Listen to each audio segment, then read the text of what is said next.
Hello, everyone, and welcome to the Ion Canon podcast, your home for in-depth discussion on lore, the narrative, and the big ideas of the galaxy far, far away. My name is Joel, and I'm coming to you live from Underworld, Orange County. Matthew is off this week enjoying somebody's birthday, so I brought in my good friend and yours, Mr. Red Leader Antilles. How you doing? Pretty good, pretty good. It's awesome, it's awesome. All right, adaptation. Process of taking a story, concept, or character from one media to another. Star Wars has always had an odd history of it, from what counts as the source material, or what can be transitioned from one media to another, heck, from one universe to another as well.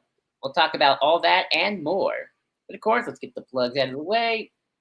You can follow us on Blue Sky, ioncan.bisky.social at the SWU. You can also join us on our Discord, Star Wars Underworld Discord, where we have game nights, movie nights, and more. We'll probably do a game night this week. I am not sure if there's a tractor beam. I think there might be, but I haven't asked. I should have asked. Always forget to do that. And yeah, so check us out, follow, give the like, share, and subscribe, all that stuff. All right. So for my week in Star Wars, I want to talk a little about something I learned about Splinter of the Mind's Eye, the unofficial sequel to A New Hope, written in case Star Wars bombed and they would have to make Star Wars on the cheap. So I learned this from friend of the show, Mr. Dominic Jones, who just read Splinter of the Mind's Eye. He's kind of going back and rereading a bunch of older Star Wars material, which is always fun to do because I love it. Was this his first time reading it? I don't know if it was his first time reading it, but it definitely seemed like it was for after a long time. It's like, he could definitely tell, like, oh yeah, this is definitely written before a lot of stuff, especially like how Luke and Leia are portrayed and how Luke sees Leia. Like, she's pretty, and not in a sisterly way. But one thing he brought up that I thought was really interesting was so you know how so much of Star Wars centers around Luke and Vader, right? I mean, father, son, especially after Empire. Well, in Splinter of the Mind's Eye, the way he described it was, Vader and Luke definitely, they don't really have that sort of rivalry with each other. It's just sort of like they both use lightsabers, and that's sort of it. Kind of reminds me of some of the ways the pre I Am Your Father draft kind of treat Luke and Vader. It's like they're trying to make them rivals because they're the Force users, but it just doesn't really have much sticking power. But one thing he brought up, which I thought was interesting, was Leia and Vader, on the other hand, have way more of an animosity toward each other, especially Leia towards Vader. Because of obviously, she was on the Death Star with him. He tortured her with the torture ball. Mm-hmm. He was there when Alderaan got blown up by Tarkin. And, even if you think back at it, you look at A New Hope, you get the sense Vader and Leia have done at least verbal spars with each other, just in the way, it's like, Darth Vader, only you could be so bold. You didn't stand, would not stand for this. You found out they take diplomatic mission, Vader's like, don't act so surprised, Your Highness. We're on a mercy mission this time. It's like, it feels like he's been dealing with Leia for quite a bit. Mm-hmm. And I thought that was very interesting, just that idea of Vader and Leia kind of being more each other's personal enemies than and Luke kind of being the third wheel. Whereas now it's obviously retroactively, of course, it's very much Luke and Vader having their special bond because, Vader wants to find his son and Luke's dealing with his past and whatnot. And yeah, I just think that's very interesting, that kind of Leia-Vader dynamic, which even in modern storytelling, well, they don't go into it as much. There's definitely still that animosity. It's just now Leia has that added layer, like, oh shoot, he's my biological father. What do I do with this information? Oh shoot. But I thought that was very interesting, and it's like a Star Wars that continued on without the I Am Your Father. Maybe could have played more into the Vader Leia aspect of it all. But you've read Splinter of the Mind's Eye, Red. What did you notice that when reading? Yeah, I mean, Leia gets the final showdown against Vader in the end. And then she loses, and then Vader kind of just falls into a hole. It's it's a bad third act. I remember enjoying it quite a bit, though recently I did listen to a podcast that had read it.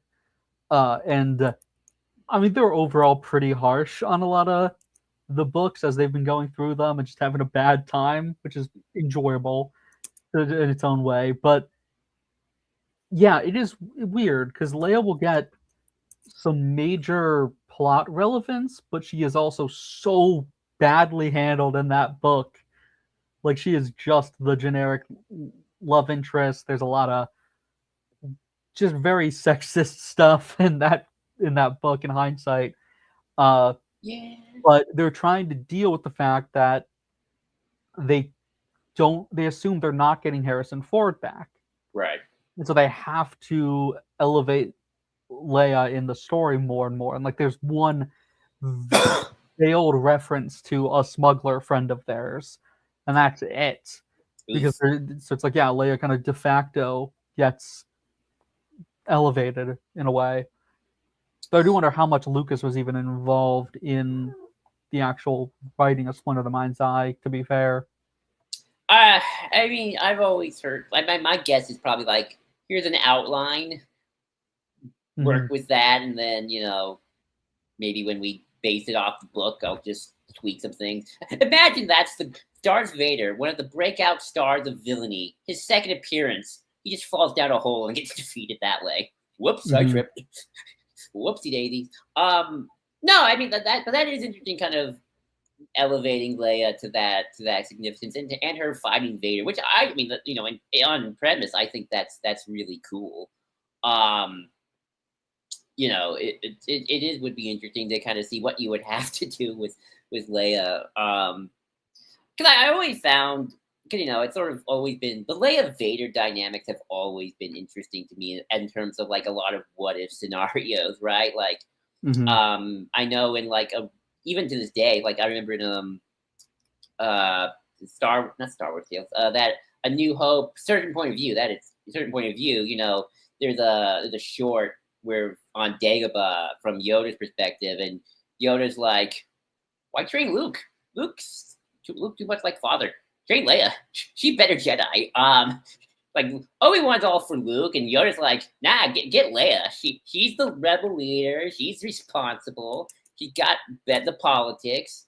She'd make a much better Jedi, and she kick Vader's ass. Um, Mm-hmm. I've always sort of talked about, if Leia goes on the Death Star, she's kicking Vader's ass. She's not gonna try and do the whole "there's good in you, father." It's like, nah, she's kicking his butt and taking the Emperor with him. Yeah, Um, we saw that a bit in Infinities and in what is it, Ultimate Sith Edition for Force Unleashed 2, I think. yeah, I know it's actually funny. Have you read the Return of the Jedi novelization? No. Well, you should. It's very fun.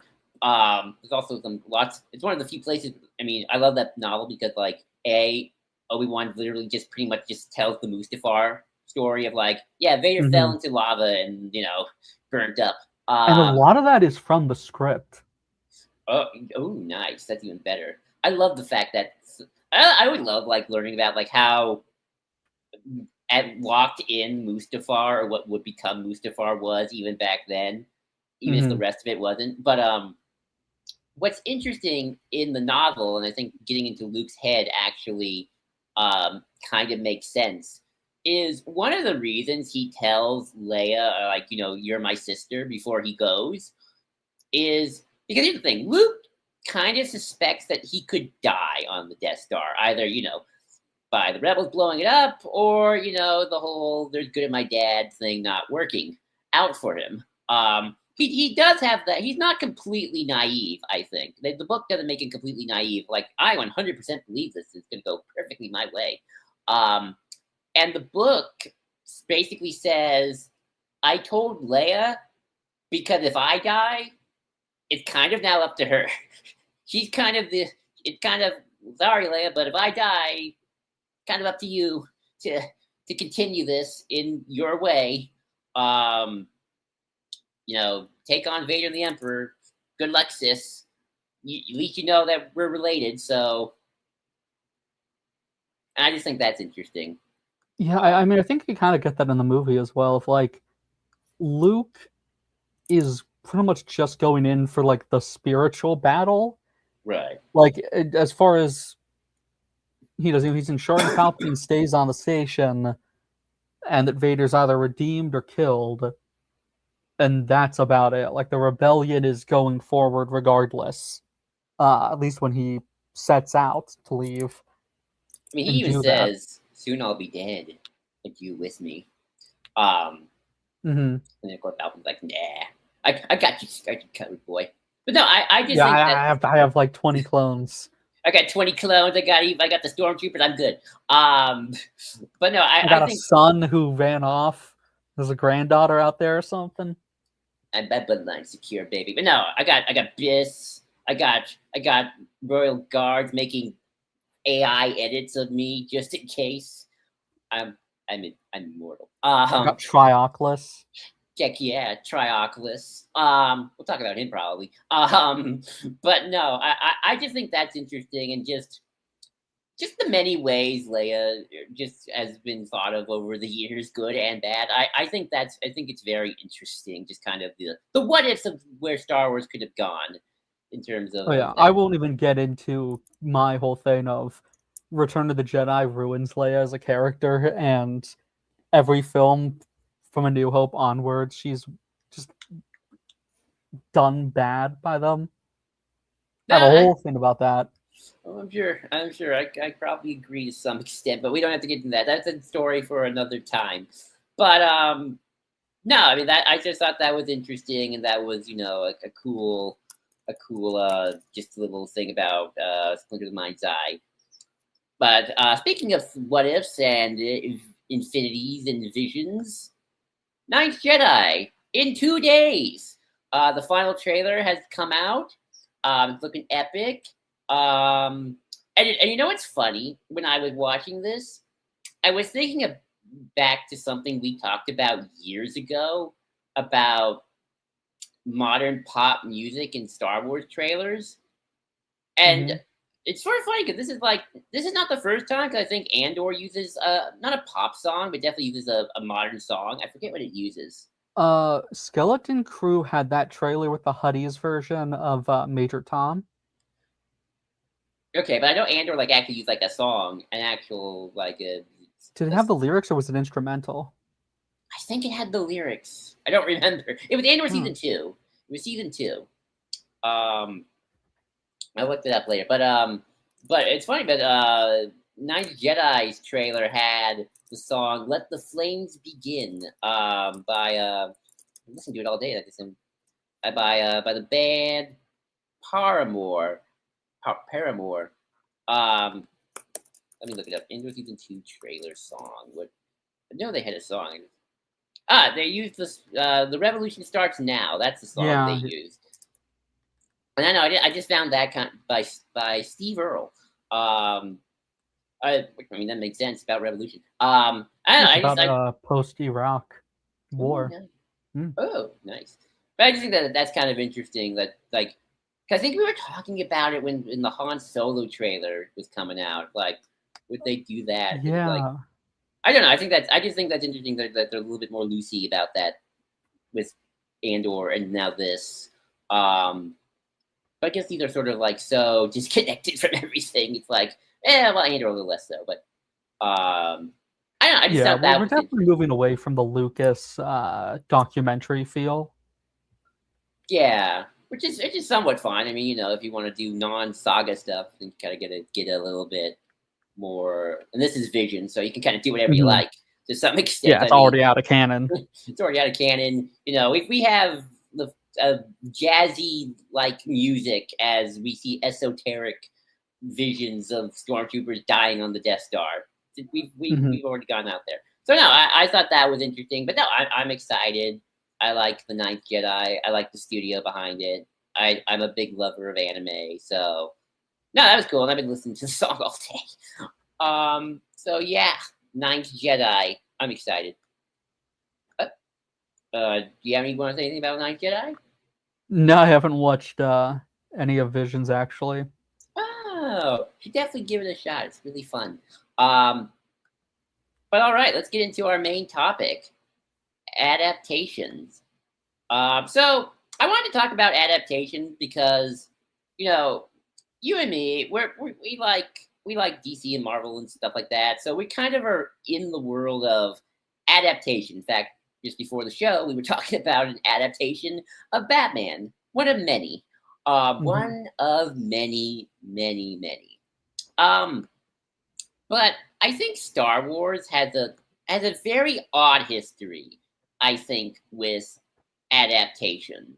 Because it's done it, but it's always done it in a very, I don't think in the sort of same way you can say it's done it for, like DC does it or Marvel does it or any, where it's like the book is the source material. Because ultimately, Star Wars originates on screen and then got books and comics later on in life. And now it's sort of circling back around. Like the source material, what the source material is always, the source material it's like stems from the movies, and then the books kind of stem from that, and now we're kind of coming full circle. And it's odd. I've always felt that Star Wars and adaptation has somewhat been a bit of an oddball compared to like how again the big two companies, Marvel and DC, do it. How you adapt something like Percy Jackson or Harry Potter or Lord of the Rings, and I don't know. It's always been strange to me, and I've never quite know where to land on it. But Brett, what are your just overall thoughts on just this idea of Star Wars and its relationship to adaptation, and what does that even mean? So I think it's funny that the dubiousness of this is connected to even this podcast, because I didn't realize until I saw the thumbnail that you meant more like one medium to another. I thought you meant specifically adapting the films or vice versa to another medium, like telling the exact same story. So like novelizations, comic adaptations, and the video games. That's what I was thinking until an hour ago. And that's telling, though, that Star Wars has a long tradition of having like direct adaptations of the films, and then it also has a long or not as long really, but a tradition of everything sort of cross-pollinating, and those feel pretty separate a lot of the time. Like, I mean, it's worth noting the first Star Wars adaptations predate the film.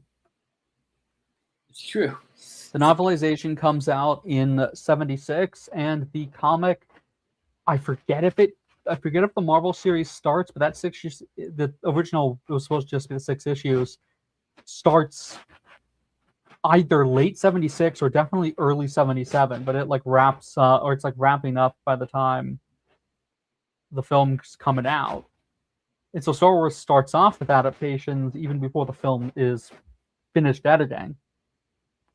We're getting that early on, and there's a utility with that stuff of like it's for promotional reasons. Lucas getting the deal with Marvel was a huge deal for Star Wars, and the way that boosted the film's prestige. Same with getting Alan Dean Foster to do a novelization, and One of the Mind's Eye coming out the immediate next year. Like,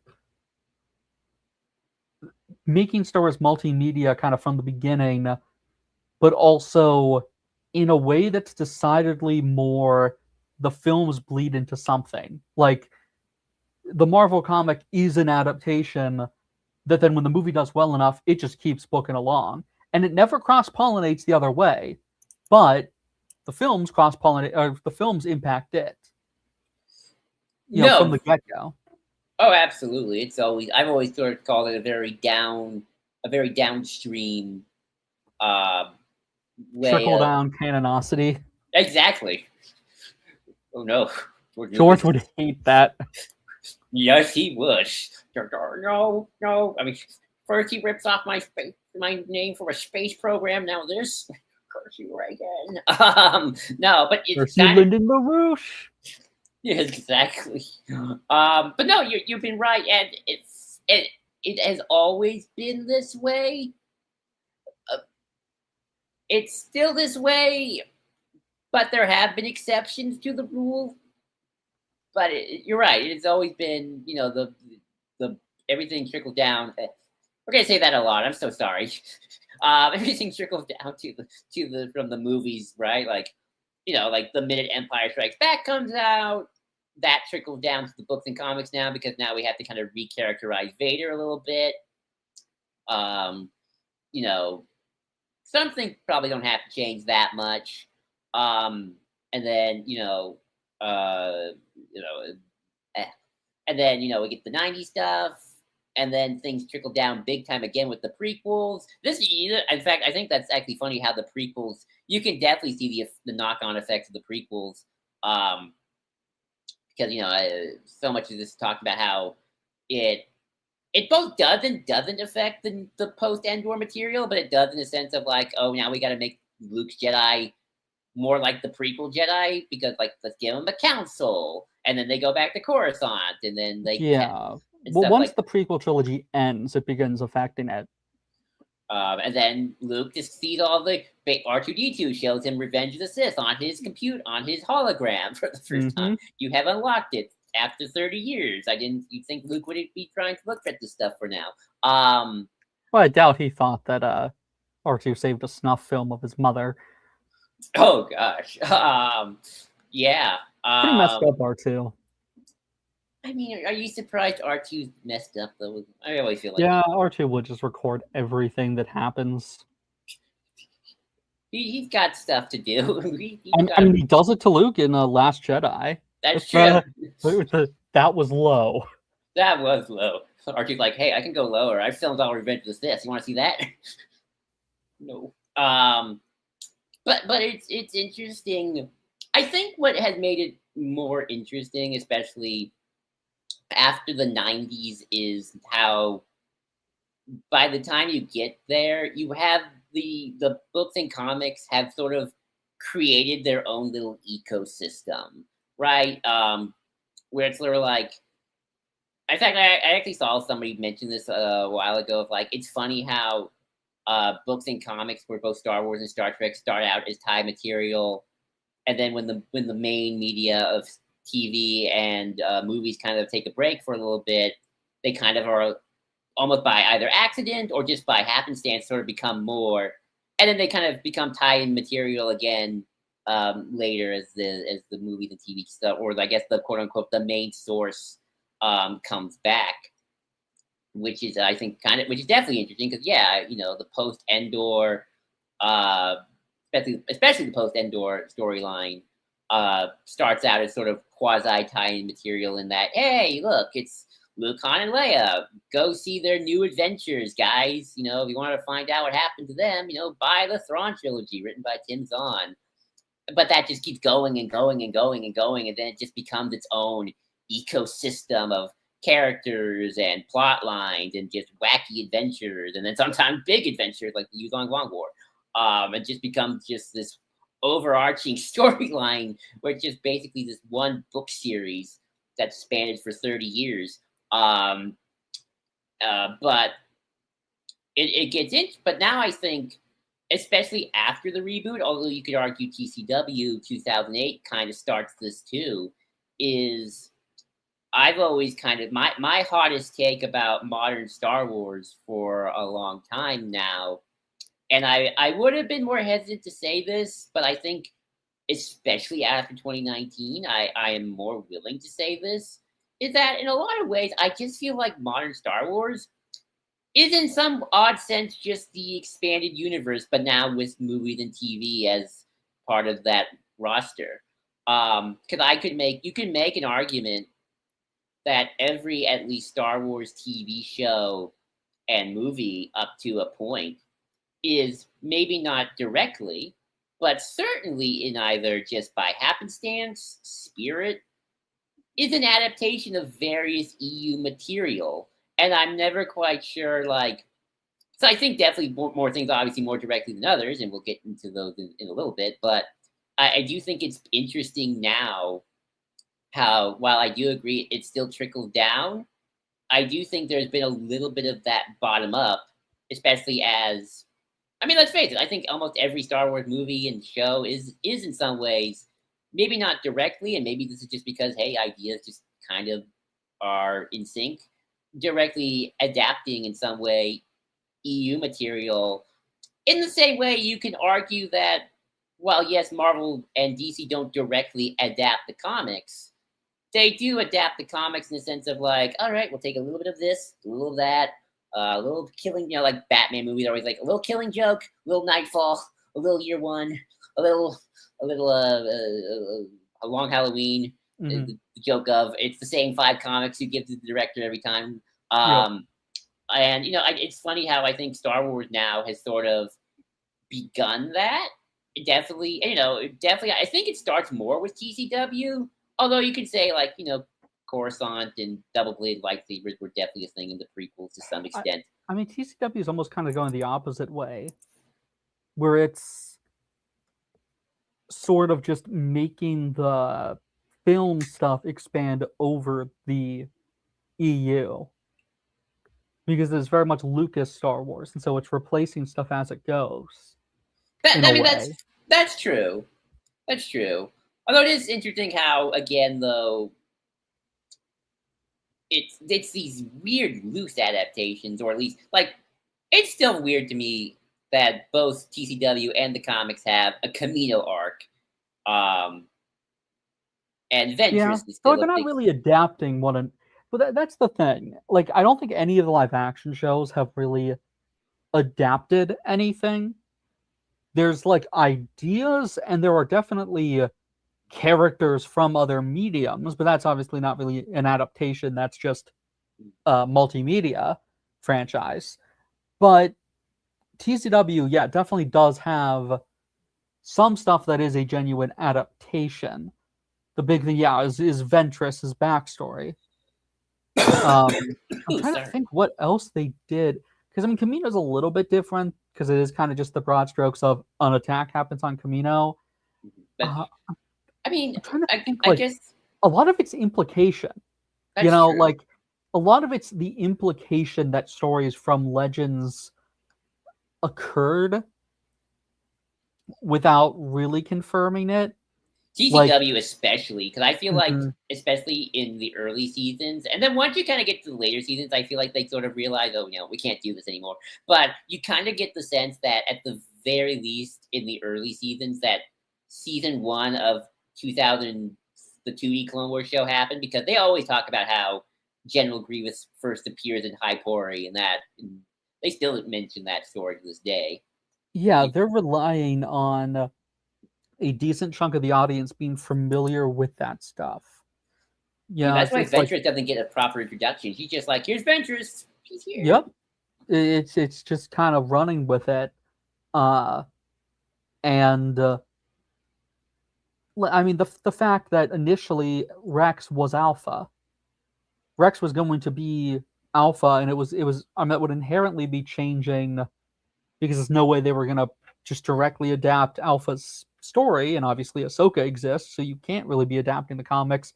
But I would assume, like, the Camino arc and the first couple of, like, the initial Dirge plot with that Naboo moon with the dead Gungans and the bio virus, which is Blue Shadow virus, kind of, like, that probably has happened up to that point of the Clone Wars movie.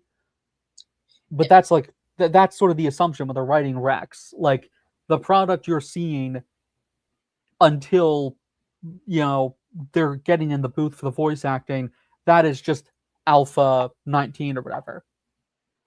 Do you think that? Go ahead. No, I was going to say, do you think that maybe the problem is with this discussion? I mean, it's a good discussion, but like with like the discourse around it is maybe adaptation has never been the proper term for what sort of goes on.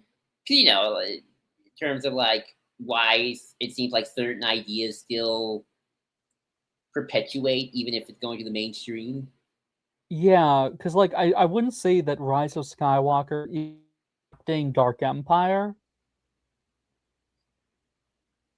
That's fair. I mean, it's definitely I mean, it's like where does adaptation begin and end? Like when is it like two concepts, two stories that have similar concepts of Palpatine's back in a clone body? Like where is that adaptation or is that just Yeah, I think like similar if ideas? Palpatine didn't exist in the films, it Mhm. would be an adaptation.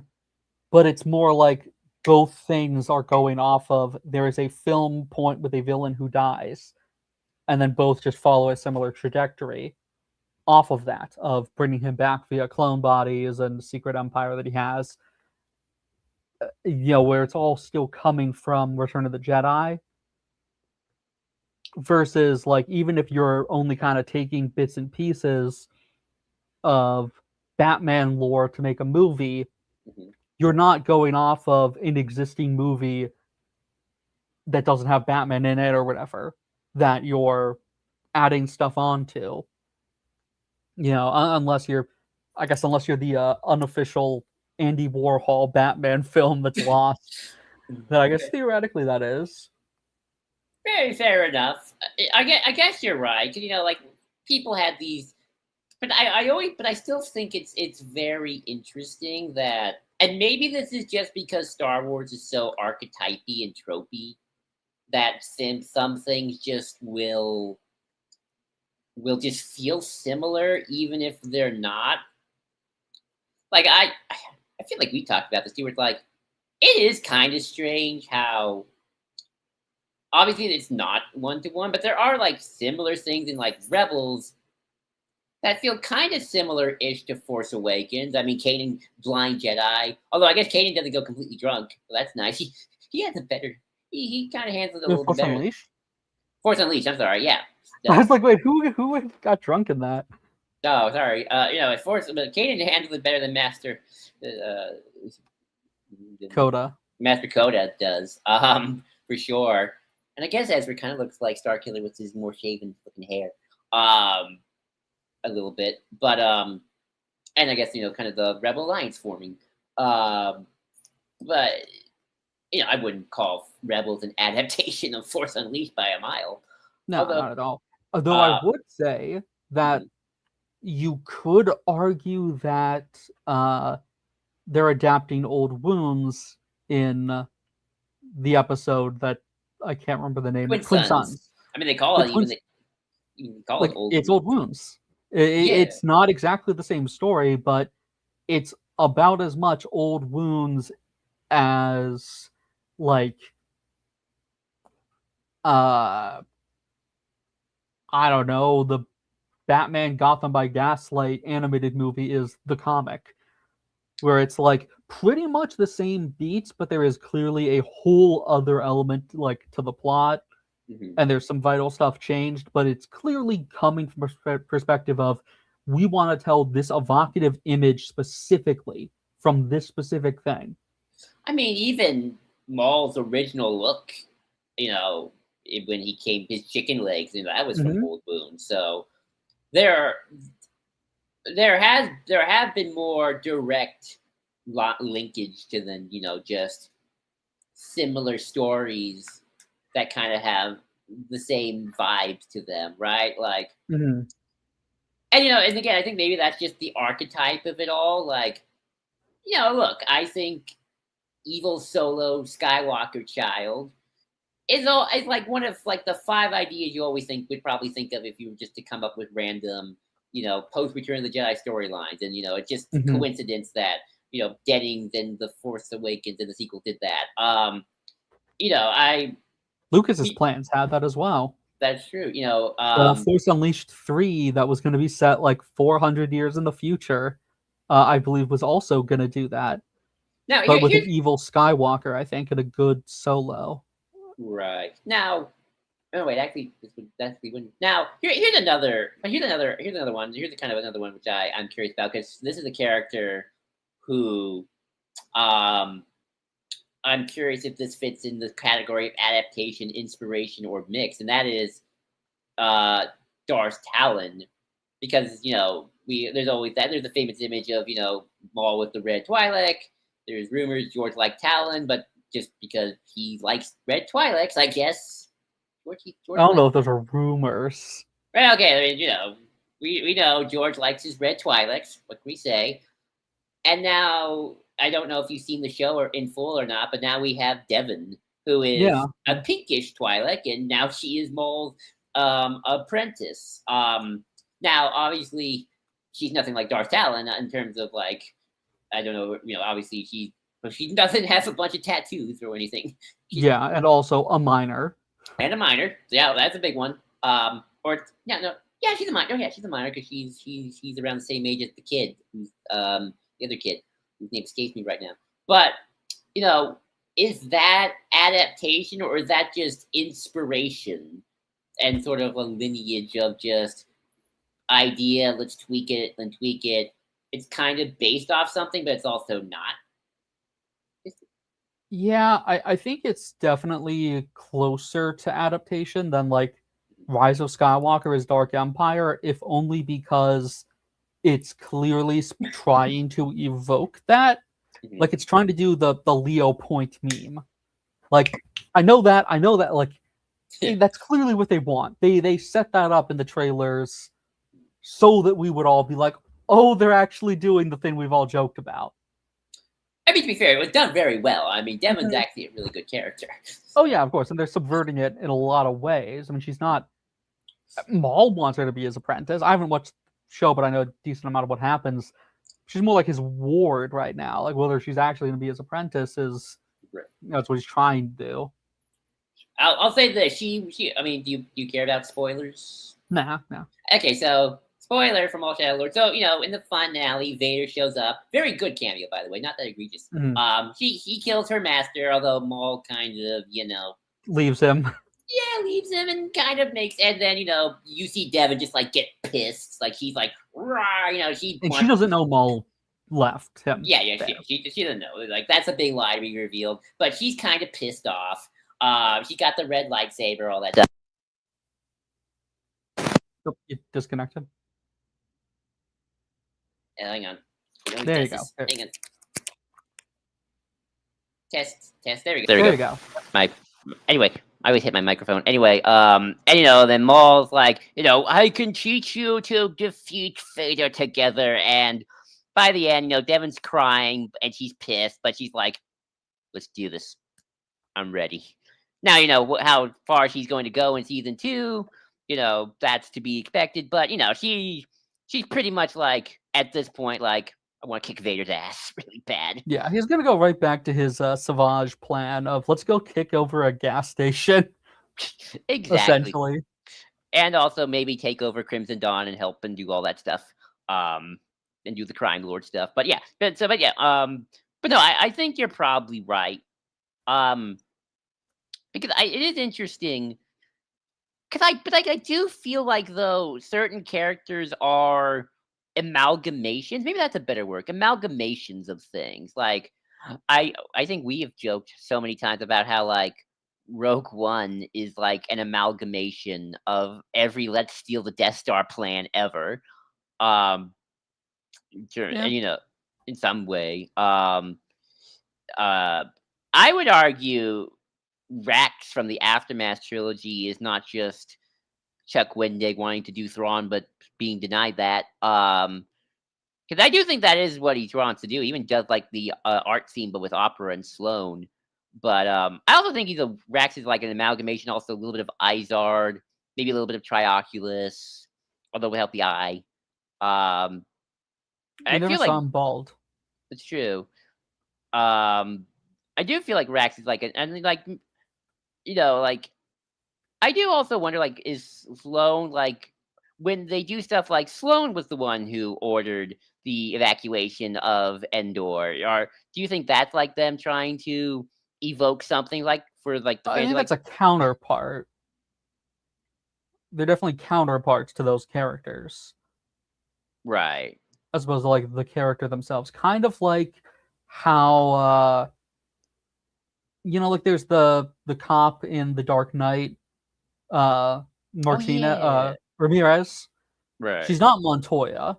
She clearly could be Montoya, but they went with a different name probably because she technically is corrupt, albeit under dress. Like that's a clear counterpart. though also has the name of a comp from Dark Victory for some reason.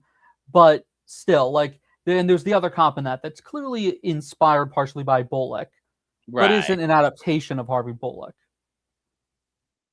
Right. That I remember that guy.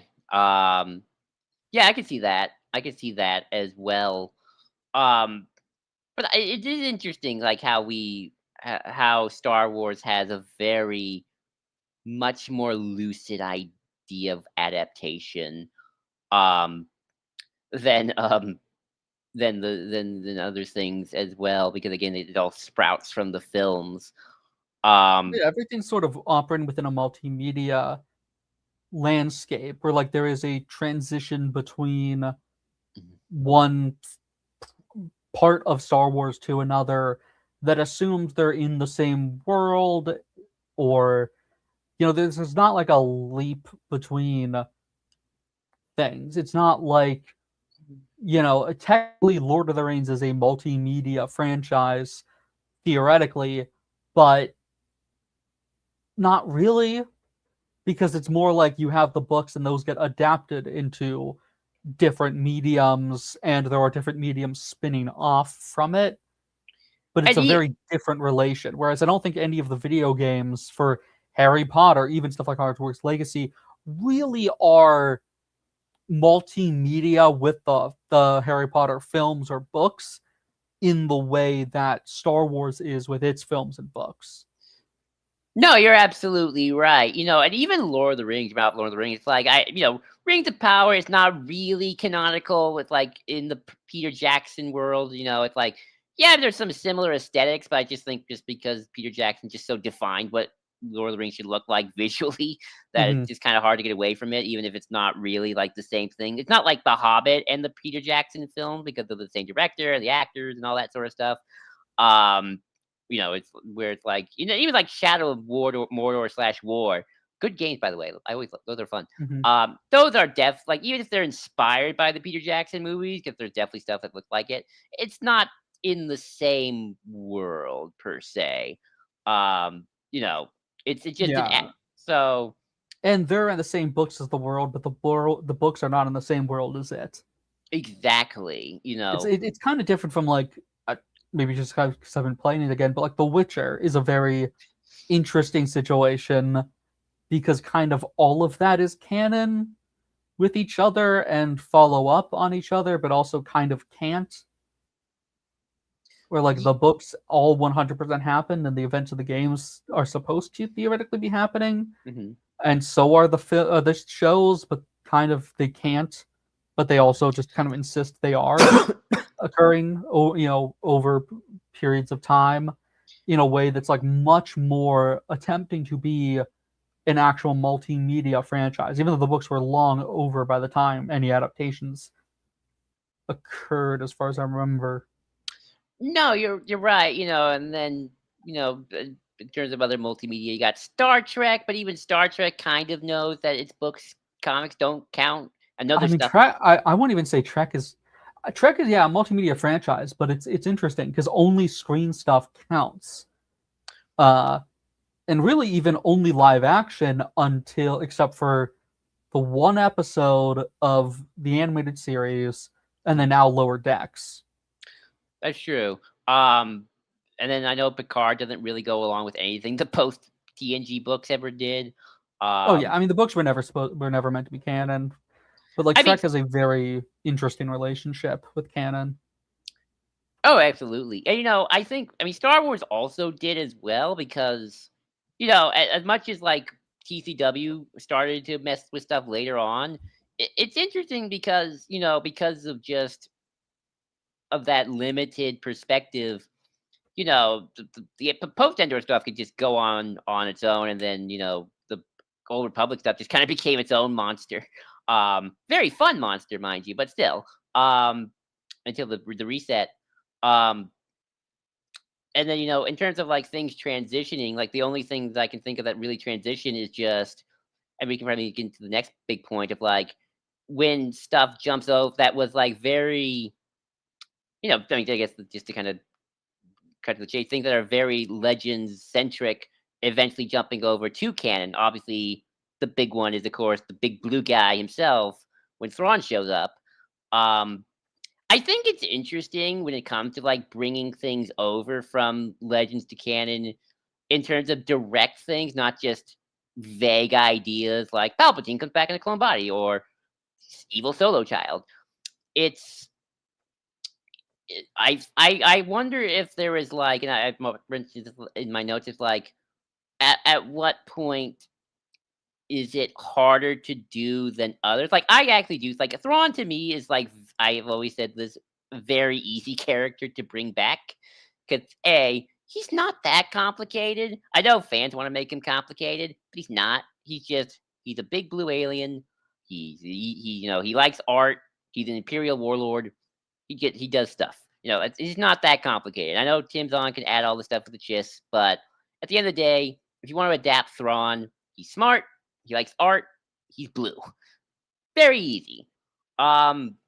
Whereas, and I've debated people about this, and I've always kind of wondered, like, how much of this do we need for the character? Can the character kind of be reinvented their own way?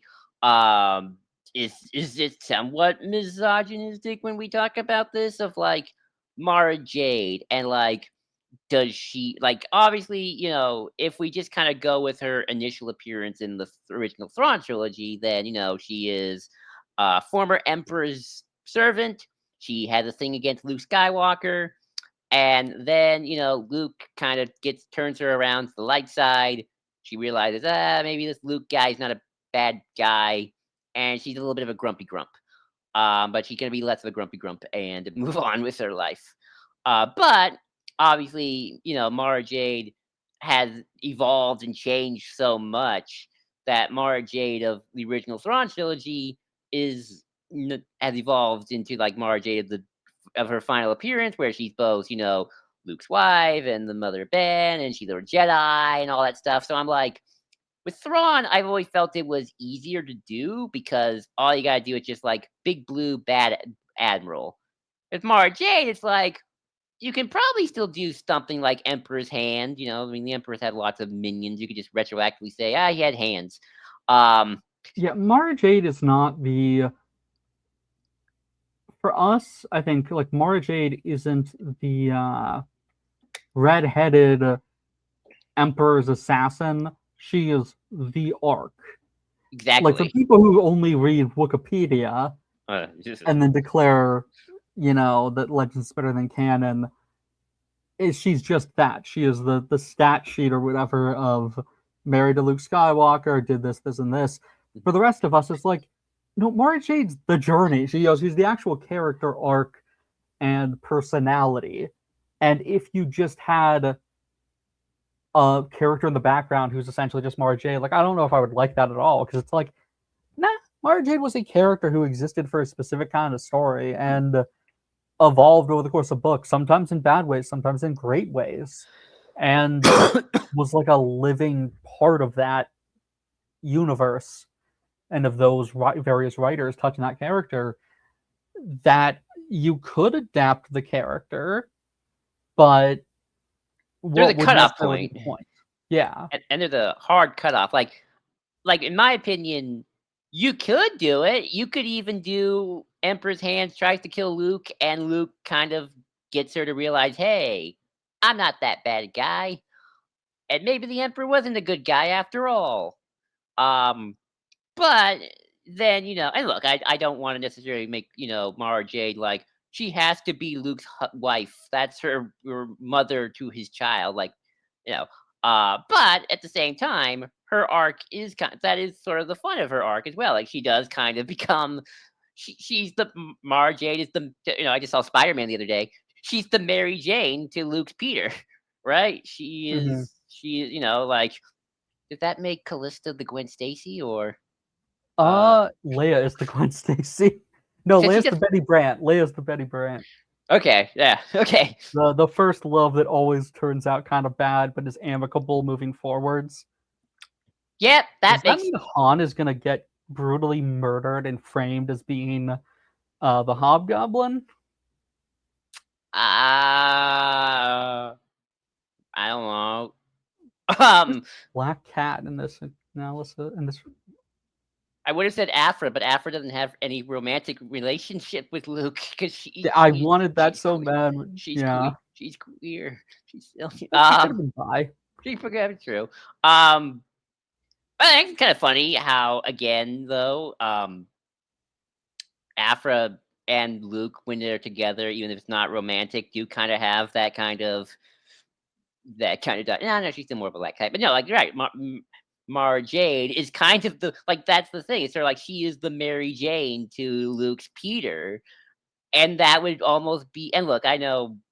Well, actually, no. People don't like it when they don't get Peter and MJ together. That's the whole point. That's the problem with the comics. Right now because you undid the wedding. But it's like, at the one hand, it's like it would be ashamed if like Marge. I'm gonna keep saying Mary Jane. Mara Jade. Dang, it's MJ. Zendaya is Mara Jade. It would be kind of harder to do, I think, because I think even if you were to do like a great storyline of Luke and Mara meeting each other and doing the thing, I don't know how. I mean, I don't know, like even as good as it is, how I think there'll always kind of be that disappointment because you can't go all the way with it now. I mean, you could, and then maybe it's like just grafting an existing narrative onto a completely different story. Like they're not going to adapt the Thrawn trilogy, right? At and least so not you'd be not in the way we think. Not. Well, it wouldn't be an adaptation, really. Like Thrawn is going to have a campaign, but we're not going to have Han, Luke, and Leia involved heavily. We're not going to. It's not really going to be an adaptation. It's going to be just pulling from stuff, where it's going to be the equivalent of something, which I think is the big difference. Where Star Wars doesn't really, again, except with those like few exceptions, doesn't really adapt characters whole cloth until canon. Where like in Legends, when a character would get brought over to a different medium, they were, I mean, obviously because we only had really the films and TCW, it was usually much more muted, and it would be kind of Ayla Sakura. Lucas liked to cover because it was a Twi'lek, and we bring her into episode 2 and episode 3 as a background Jedi with no lines. Like that's how that worked. Or it would be characters who, like Quinlan, who show up in the background of episode 1, have a full-fledged backstory and all the stuff that's given to them, cut from episode 3, and then show up in Clone Wars as a completely different character, and then Dark Disciple tries desperately to pretend like that can be compatible with that existing story. Canon has done the same thing, but again, it's always implication. It's never actually adapting. But they kind of did the same thing with Deva Bilaba. That's right. That's true too. Where they're like, "Oh yeah, she was wounded, but she's gone out of the back to tank or whatever, and she's fine now." And it's like, I mean, that kind of why I was always upset with that, because it's like, just don't make Shatterpoint happen. Because if Shatterpoint happened, and then she just like took a month or 2 off and then gets better, that entire story is meaningless. There's no reason to adapt Shatterpoint if she isn't broken by the end of that. Like you can't just you can't just graft the story onto it and be like, okay, no, but the character will be fine afterwards, so we can use them in later. Just start, fresh. Kind of like what they ended up doing in a weird way with Sora Bulk. His background, weak way Jedi. His gunship explodes in the film that he's on in episode 2. And the comics have a whole thing with him. And then in Clone Wars, for some reason, he's still alive, has both his arms, and is a Jedi still.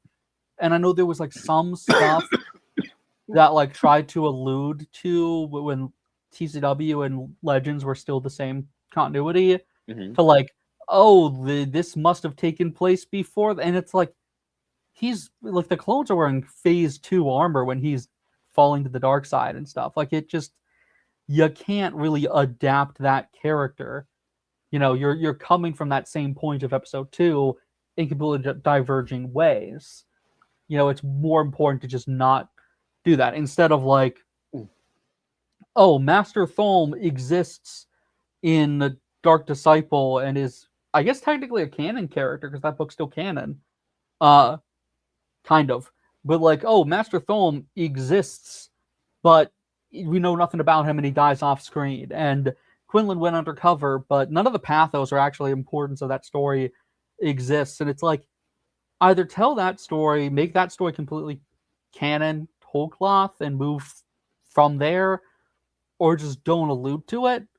But I think Star Wars gets really antsy about that, which is why you get these, oh, everything prior to this was canon in some form, but we're not going to confirm or deny what actually happened to X, Y, and Z.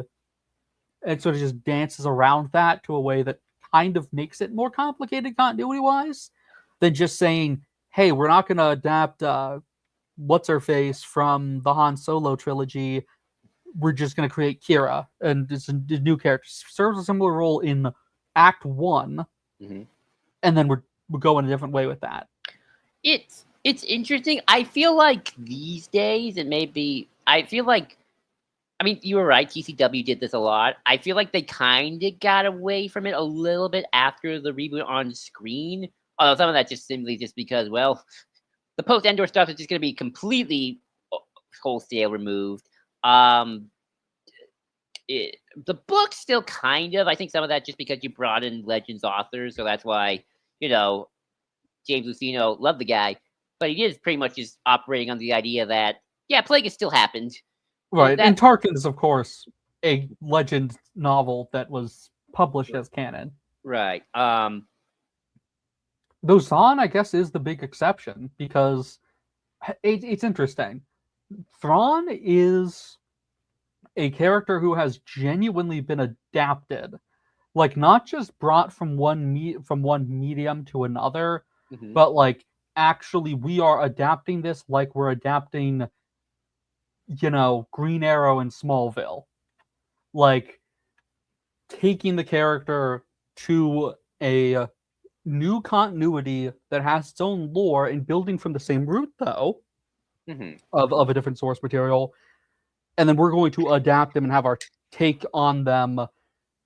But like Thrawn in Rebels, especially for the first season that he's in season 3, operates like his own character, or like an actual new adaptation of Thrawn to some extent, where they're not rehashing Heir to the Empire, but Heir to the Empire could happen down the line, for that Thrawn. But he is very much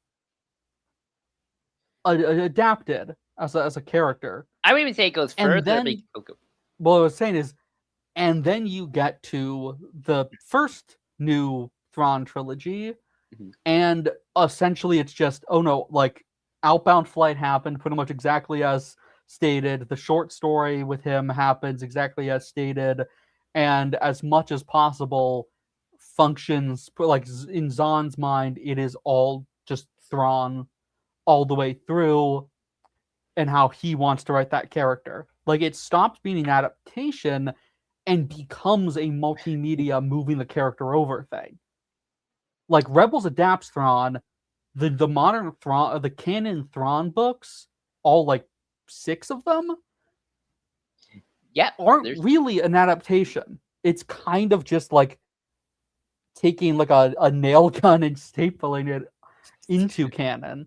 I mean, Zahn himself is, as he's kind of, his mentality for good or ill is basically like, yeah, this is just more or less what I was doing already with Legends in terms of just building Thrawn up from retroactively from Empire, which has its own problems and in connotations, especially where early Empire starts.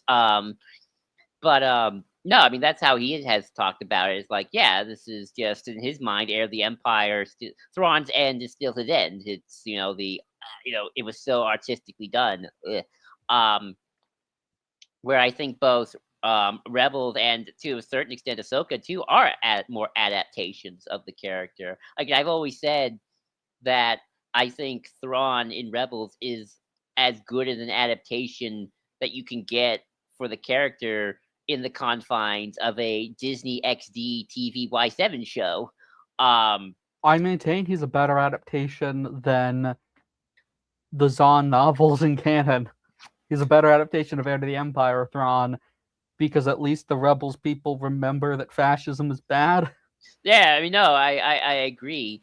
Um, and I mean, that's one of my. I think the Rebels, even Ahsoka, are just better adaptations in terms of just he's still the bad guy. And the one place where I think it kind of slips up with Rebels is when they start to try and make him, when they start to operate as if the Thrawn trilogy and stuff might as well just be canon, when they're not really adapting and like, like when you introduce a new Batman villain in the second film or whatever, you're not like, oh, the comics might as well have happened. Here's Riddler. Imagine these Riddler stories happened. It's like, no, we're going to introduce him as a new character. They operate like that first example with Rook in a way that I think does not work. Which is kind of weird because then Rook dies at the end of season 4 anyway. Yeah, and it's like, why is he here? He's just here to be a diminutive assassin guy. Like, it's just for the reference and sort of being like, oh, everything with Thrawn up to a certain point or the iconography is going to be here too. Like, it's not adapting, it's cross-media more, even though timeline-wise that obviously... Oh, wait, no, that still can work, because he would have had the no agree. Vader's not dead yet, but it's not adapting it anymore at that point. Yeah. And I think by the time you brought in Pelion, I think at that point the Mandoverse and their version of Thrawn was kind of more established. That's like, oh, well, that's more okay. It's funny, Pelion actually does get one mention in the season 4 finale, and then now we hear him. He says like we've lost such and such ships. No, he's like something has come out of hyperspace, and then then space whales. And then it kind of goes in its own direction. But no, it is. I mean, is it just simply because Thrawn's just an easier character to adapt than like a Mara Jade situation? I think it's because he's so iconic. Well, that too. He's so singular to one story, really, and it just made. He was the first big Legends to canon thing, and so absolutely. he had to be like properly adapted and considered. It wasn't like we're gonna have Quinlan as kind of just a completely different character, and then we're doing a novel. Oh, what the heck is his backstory then? Because we are still sort of operating with the assumption that books and stuff exist that happen in comics still occurred to some extent, but also we clearly are going in a different direction. Play it by ear. It all totally happened, and it all didn't happen simultaneously. Like there's a thought out. We are making a new Thrawn for this universe and this production. And how does he fit into that? How does he fit into our narrative and the Ghost Crew and all of that? Like he's actually fitted for that show. No, right. I mean, it's that in this Thrawn has you're right, because like even in Ahsoka, like some of my favorite moments in Ahsoka is when Thrawn's talking about Ezra, or like no, my favorite moment is when Ahsoka's coming to Peridia, and Thrawn just looks at Morgan Elsbeth and he just goes, "If a star whale approaches the temple, destroy it with prejudice." And I love that because like it's just like, oh, you can tell that this version of Thrawn is very bitter about losing to space whales. Like even though this is the Thrawn who destroyed an entire species because he couldn't figure out their art. Exactly, like that. I mean, that's another reason why I love exactly. And I just love the way like you can kind of tell the way Thrawn talks about Ezra. Like you can tell, oh, he wants Ezra dead. Like he can pretend to be all like, I'm Mr. Logic. I'm about the big picture. And it's like, no, you still hate the fact you lost to Space Aladdin, and it's eating you alive inside. He doesn't care about Sabine. He lets Sabine go. He doesn't care about Ahsoka.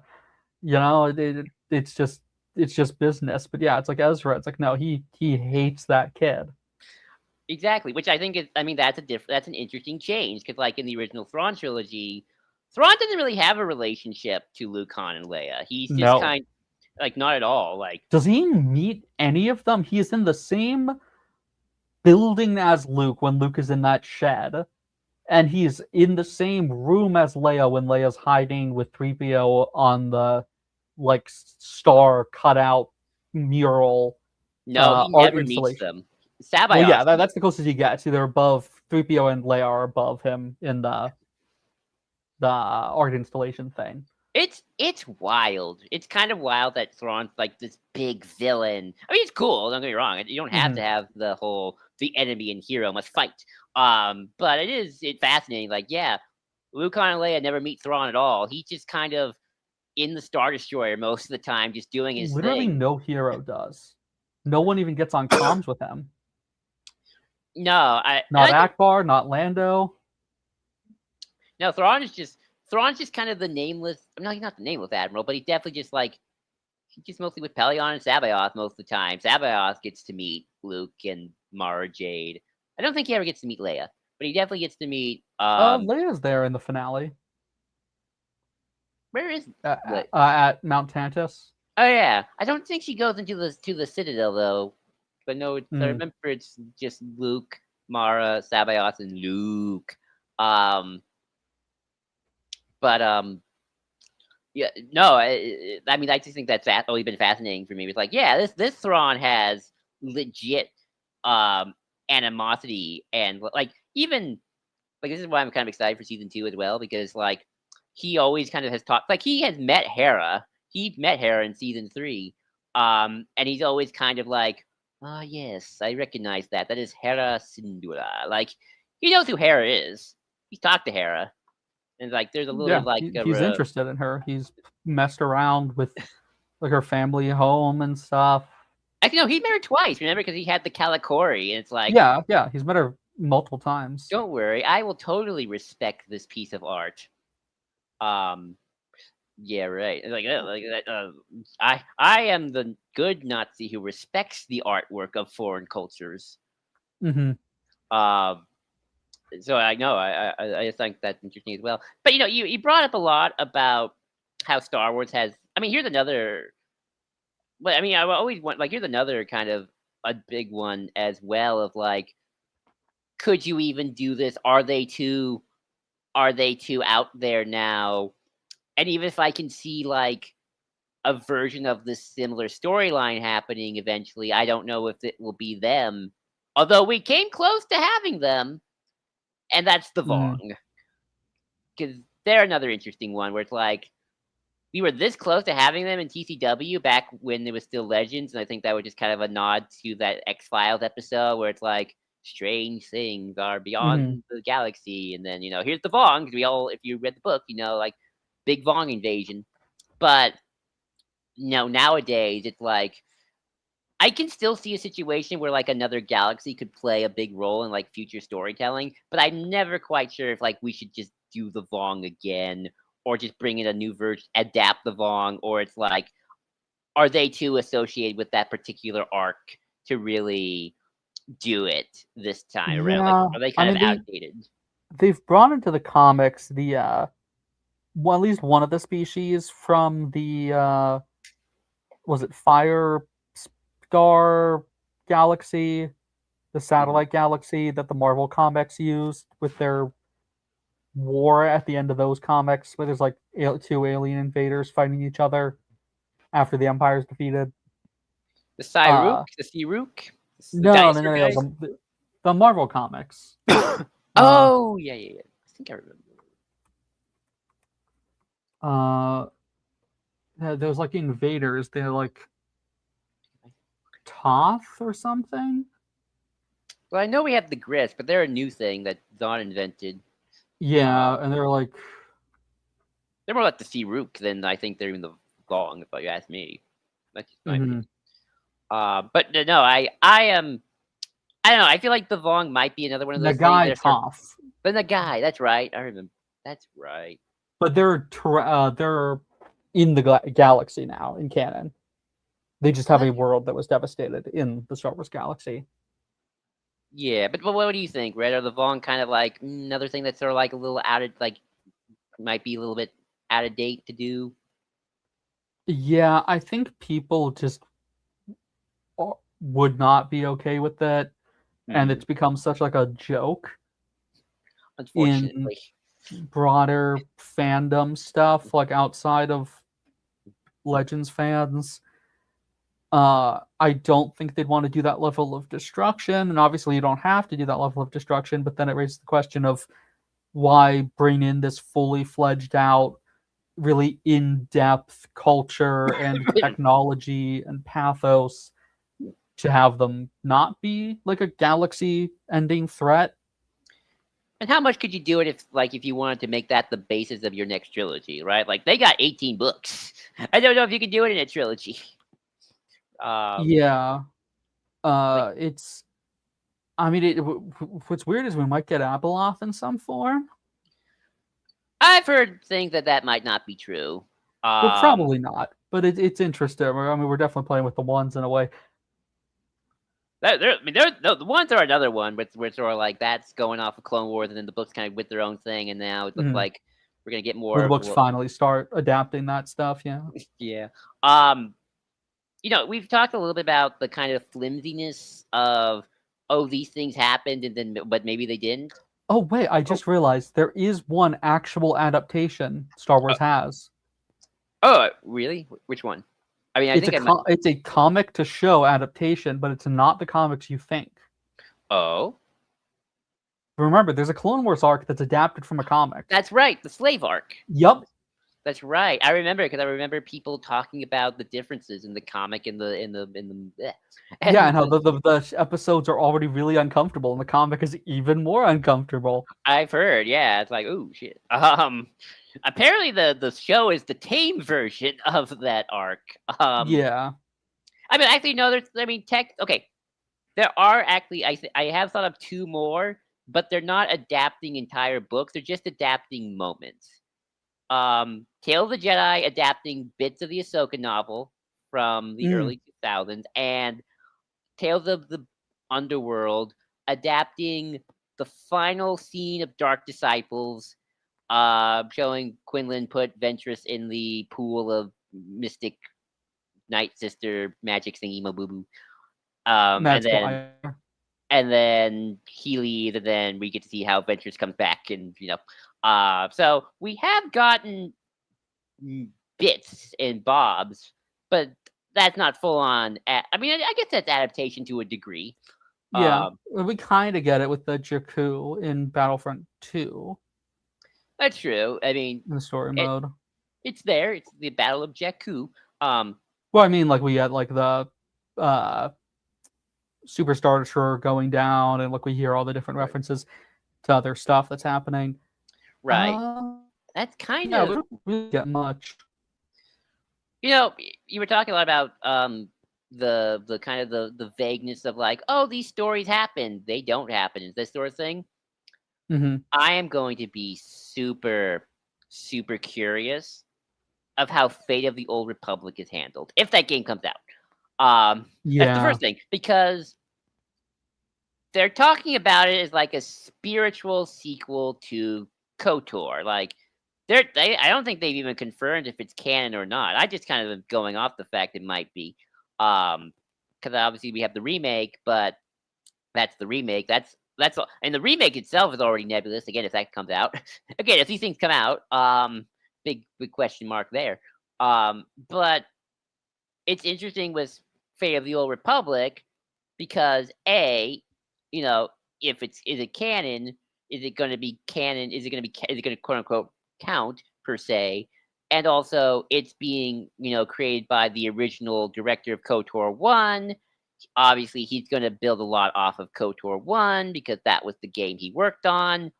But then again, that I guess is sort of like your starting point. But then obviously he didn't work on KOTOR 2. That was a different team. And then obviously SWOTOR is another team, and they did their own thing with it. And then of course, KOTOR also is also got all the build up from Tales of the Jedi and all that. Well, and it's a RPG, so you have to account for like which endings happen. So if you're going in with it, yeah, it's going to be interesting if they're going to go like super vague to the point that I'm curious how good the story can really be at that point. If it's going to be like, well, we can't really have a firm basis of what did or did not happen because we can't canonize KOTOR 2 and we can't remake a canon version of KOTOR 2. The context kind of just doesn't exist for a lot of that. So is it just going to be like iconography and aura farming, or is it going to be operating like it's a weird choice if it is canon? I mean, the way the game, if I remember, and this could change as we get more details if the game happens, of course. So it's still early, so we're still like ways off. But well, actually, here's another thing. Here's another weird thing. So technically, and this is just the books, so take what you will. But Revan is technically canon. He has been mentioned he was mentioned in Shadows of the Sith. Just like once at a time, where it's just even in the context of that book, it's just Dathan, Palpatine clone son. Here's the Sith Eternal people just chanting names, doing their weird chanting, and they're like Plagueis, Plagueis, Plagueis, Revan, Revan, Revan. So that doesn't. We don't even know the gender. That too. But it's like, well, even then, it's just like, well, okay, there's a guy or a gal or non-binary person named Revan who exists. He clearly was a Sith at one point. And for all the Sith Eternal know, like they just might believe, hey, he was always a Sith. What do you mean he turned back to light side? We don't talk about that. No, I don't know what you talk about, Jerry. But to go back to Photor, I love calling it that. Like Farter. I'm so mature. The way the game is talked about, it sounds like it is like just after the Sith War that Bane was involved in. There's a whole other thing. It's like, are the Bane books canon? Definitely not, because they take Coruscant in canon. That's right. So obviously, whatever version of the Sith War Bane was involved in is over. At least that's the way it sounds like. And it's like day 2. It's like, or probably not day 2, but you know what I mean, right? Like the Republic's just rebuilding itself. And like the whole point is like you're supposed to like investigate kind of what the heck happened during the entire Old Republic era, right? This 6,000 years of just insanity. And I don't mind to some extent being a little fun meta. I mean, I like me some meta as much as the next guy. Of like, did this happen? What happened to Revan? But will be interesting to kind of see like how this is tackled and how. I mean, I heard they got some pretty good writers for the game in terms of like some big game news of gaming stuff in terms of like developers. So it's like it'll be very interesting to see like how this works within the lore itself, right? Because like even like this is kind of an odd thing to say, but even the first KOTOR game, I always felt like that game. I don't want to say that game was never meant to be canon to Legends, but I do feel like that game was meant to be like. This is so far removed, and yes, it built off the Tales of the Jedi stuff, but I don't feel like it was ever meant to like get tie-ins to books or like have Bane book mentioned or anything like that. I feel like it's supposed. Well, I think it also wasn't supposed to like set up its own era because it was originally meant to be Attack of the Clones tie-in, and then you'd just be Jedi on the Outer Rim.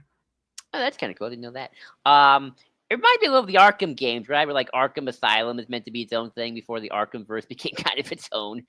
Yeah, because Arkham Asylum works almost as if it is just the 2000s comics, like the post-crisis comics exist in that game. Like there's some stuff that's a little unique to it, or that would otherwise be mentioned, but you can slot that into like 2006 Batman comics. And Batman stuff has done that before with games. There's a god-awful game called Dark Tomorrow that was written with the explicit intent that it would be set in the comics, I think shortly after War Games. And so that, like, I mean, that starts off with, like, Ratcatcher as a villain and stuff. Like, it's very much the comics happened. Mm-hmm. We are in that timeline kind of stuff. Mm-hmm. Yeah, and then the comics mixed with obviously Batman the animated series, because you get obviously the big three of Conroy and Mark Hamill and the original voice of Harley, Mm-hmm. and Arlen then with Sorkin. Arlene Sorkin, and then obviously as the Arkhamverse continues, then it kind of does the thing that Star Wars is a little bit notorious for, with like sometimes it'll treat like the comics happened. Like there are people who Mm-hmm. said like No Man's Land happened, and Nightfall happened, but obviously Nightfall couldn't happen because Batman just met Azrael for the first time, and Yeah, it becomes really weird where there's that period where they can't decide, Death of the Family. and they're very ambiguous about stuff. And so you get weird stuff like, okay, we're just now meeting Solomon Grundy, and how many times has Batman actually fought these certain villains? And it sort of becomes a little weird where it maybe would have been better if they just went in with more of an approach of, hey, this is its own thing. And then Killing Joke both happened, and Death in the Family, and but they show their own versions of it in Arkham Knight, and right. KOTOR kind of feels that way as well. And it is interesting that, especially more on the book and comic side to some extent, less on the film side, which I feel like has always been allowed to do, kind of definitely been a little bit more bolder and like kind of just overriding anything Legends per se. It's like they do, because like there are like in the High Republic books, even though that's thing of its own era and definitely intended to be its own era, because I mean that's the thing about High Republic, at least, where it's like, okay, let's explore an era of Star Wars that nothing touched, that neither Legends nor Canon touch, Mm-hmm. which is obviously that 1,000 years after Bane, but before Phantom Menace. But even those books from time to time, although it's again done in that very kind of opaque way of like, well, the Jedi had armies in the past, and we've been purged before. It's happened. It's we fought the Sith, we got kicked out. We've had issues. It's like they're not saying the old Republic stuff happened, but they're implying it, right? Yeah, they want to allude to the pathos, but they don't want to have the pathos, which kind of defeats the purpose. It's part of why I really like the After comics, where those take a lot of inspiration and vibes from like Tales of the Jedi and whatnot, but they introduce new stuff. So it's not like, oh, we have a lightsaber belonging, or a helmet belonging to an ancient Sith who might be this character we know. It's like, no, it's Minin or whatever his name is, Momin, and it's like we're going our own direction. Oh, the Orda Spectu is a new thing. It's like it gets the vibes of that stuff, but it creates a new thing that it can be from scratch for, in a way that almost feels like a kind of more better understanding of that than the things that will just reference and then create a huge complication of like, well, is this canon then? What exactly happened? And it's just sort of the vibes. It's like, no, construct something new out of that, or build a real universe out of it. I do wonder though if one of the reasons why we're getting that is also because George has left. Like, I mean, let's face it, George was very much, I want to do my own thing. So like, if he sees Quinlan Voss, he's not thinking Quinlan Voss from the Ostrander comics. He's thinking, oh yeah, that guy I had in the background, make him a hippie. Whereas, Plagueis, as of now, even though Acolyte Season 2 didn't happen, I do think that Leslie Headland and the powers that be at Lucasfilm would have made him a Mun. Although I guess that was a George idea too. But I am kind of curious if, like, and again, I don't know what Acolyte Season 2 would have been, or like. I mean, they're clearly adapting literally the planet from the beginning of the Plagueis novel. Like, they're operating with Plagueis essentially being Hugo canon in the Damask. broad strokes. Right, and he probably will be. He probably was Hugo Damask. Plagueis is a little bit. The Plagueis stuff is, and the Plagueis book has always been a little bit weird. That's another one where I feel like they're a little too timid to not completely retcon it, even if they have. Like, they have done it. Like, right. Dooku's timeline no longer makes sense with the Plagueis novel. That is 100%. Like, yes, and have we got confirmation that Plagueis dies before the events of Episode 1? Yes. I believe in one of those. It's in I have it. I think it's the new edition, The Secrets of the Sith book, which is like one of those more younger novels, but which is told from Palpatine's perspective, like it's his diary, and he says something along the lines of, I think he says like, "I killed my master after I became a senator," or something like that. So obviously, the timeline, obviously the timeline no longer matches up to a certain point as well. Even though, even though the Tarkin novel definitely wanted to make it seem that way. Yeah, and you could always get out of that with, hey, it's something Palpatine wrote. Doesn't make it true. That's true. That's true. But no, I do think that that you can, that's definitely a book where you can tell the powers that be, even if they are kind of, I mean, I guess the show stuff is a little bit more doing more to just kind of make it no longer quote unquote fit.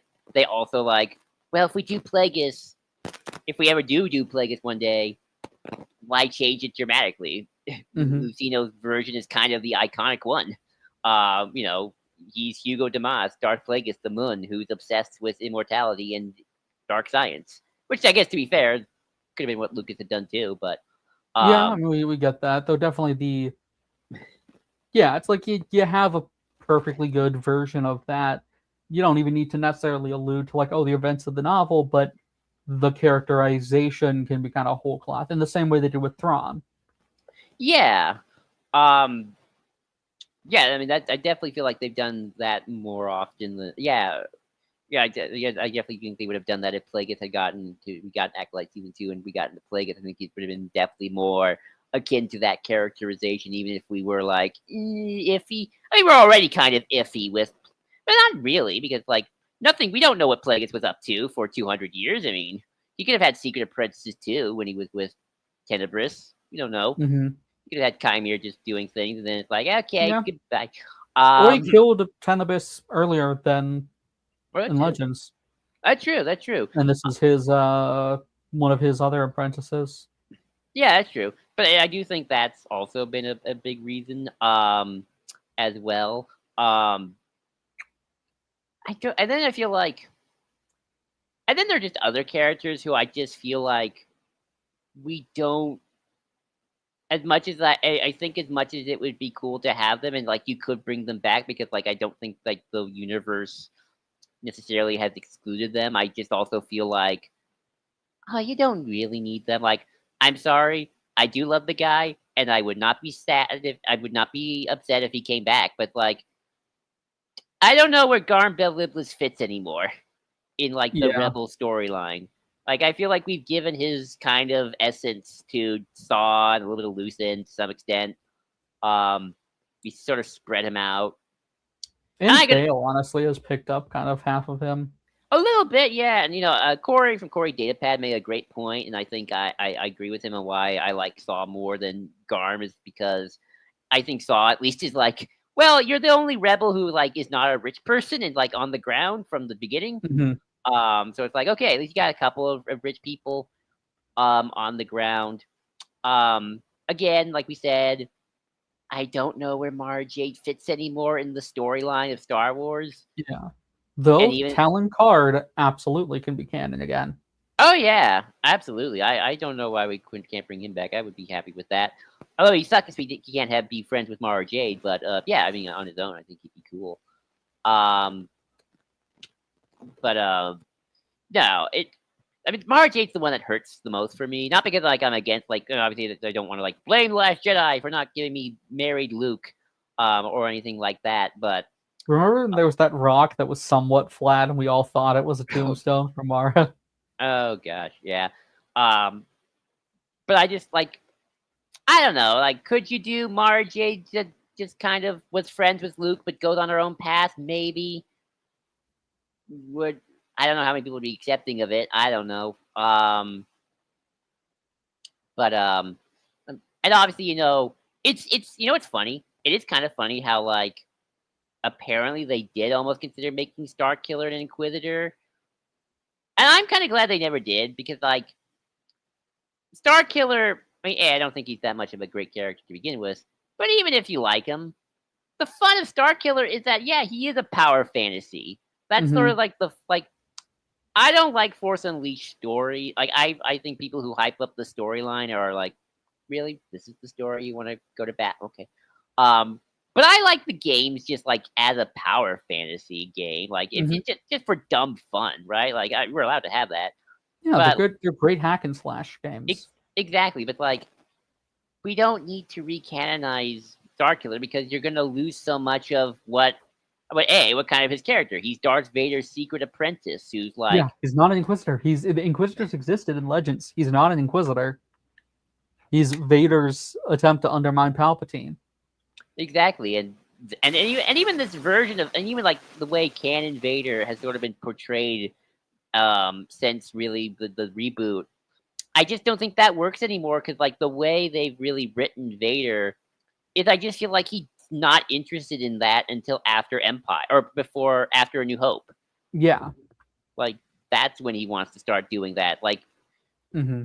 it is kind of funny. I was talking to this with a friend of mine of like how it seemed like Vader in Legends had way more like like pans in the oven in terms of like machinations and his own schemes, and like Vader in Canon's a lot more like, oh, I don't care anymore, kill until like Luke shows up, and then it's like click, like, oh yeah, I think it's like until Revenge of the Sith comes out, and then like we kind of get the Kieran Gillen Vader comic thing with all of those arcs in miniseries, like Vader and the Lost Command, the showdown thing at Castle, the Empire comics, the Dark Times comics, all of that stuff. Dark Lord is like all of that kind of then tells that story and hammers home like, no, Vader's like cowed completely. Yeah, pretty much. I am curious though,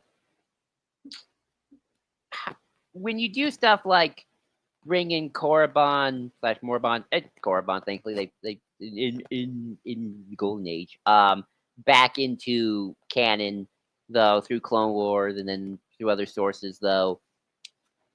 Does that also kind of bring with it the same problem of like, well, Korriban does exist, it is the home of the Sith, but also does that mean that all those Tales of the Jedi stories happened and whatnot, or is just like how does that like places that adaptation? I'm not sure if the Sith species still happened, though. I'm pretty sure the 100-Year Darkness is probably still canon. That was mentioned in a book where they mentioned something like a 100-year darkness after the first schism. Yeah, so it's like that more or less kind of works perfectly. Like even if the Sith aren't a species, it works no matter what. If like everyone, and especially for all writers for Star Wars, just telling them all going in, hey, if you're doing Sith stuff, the Sith began as there was a splinter schism side, the dark side that lost gets sent off to a planet called Korriban and just sort of stew in their hatred, and then something happens, great hyperspace war, yada yada yada, and you can then tell all that stuff from there. But like, because I mean, Lucas came up with the 100-Year Darkness and the schism and all that, obviously.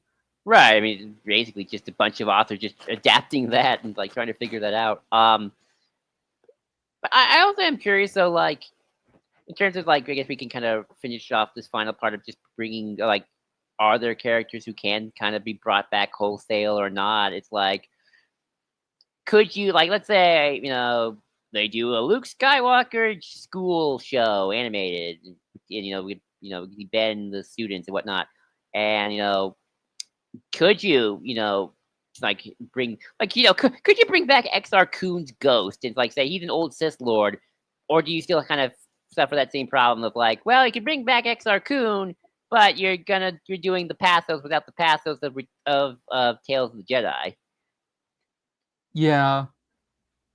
Only it's same bit of like, is Kip Duran without the Sun Crusher? Yeah, it's true. Or I guess even like Onderon being canon in the city of Aziz is like, does that make Frieden Nads around? Who's that? Yeah, I mean the Beast Riders are still a thing and all that. Although it seems like this king is much nicer than the one in Tales of the Jedi. Well, it's been a long time. Remember, they made the unified kingdom with the Beast Riders. That's true. That's true. It's been thousands of years.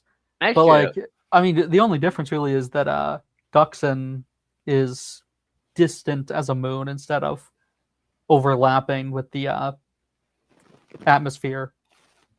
Although, remember who's canon now because of the Kenobi show? Corran Horn.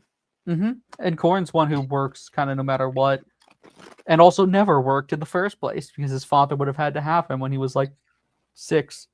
That's true.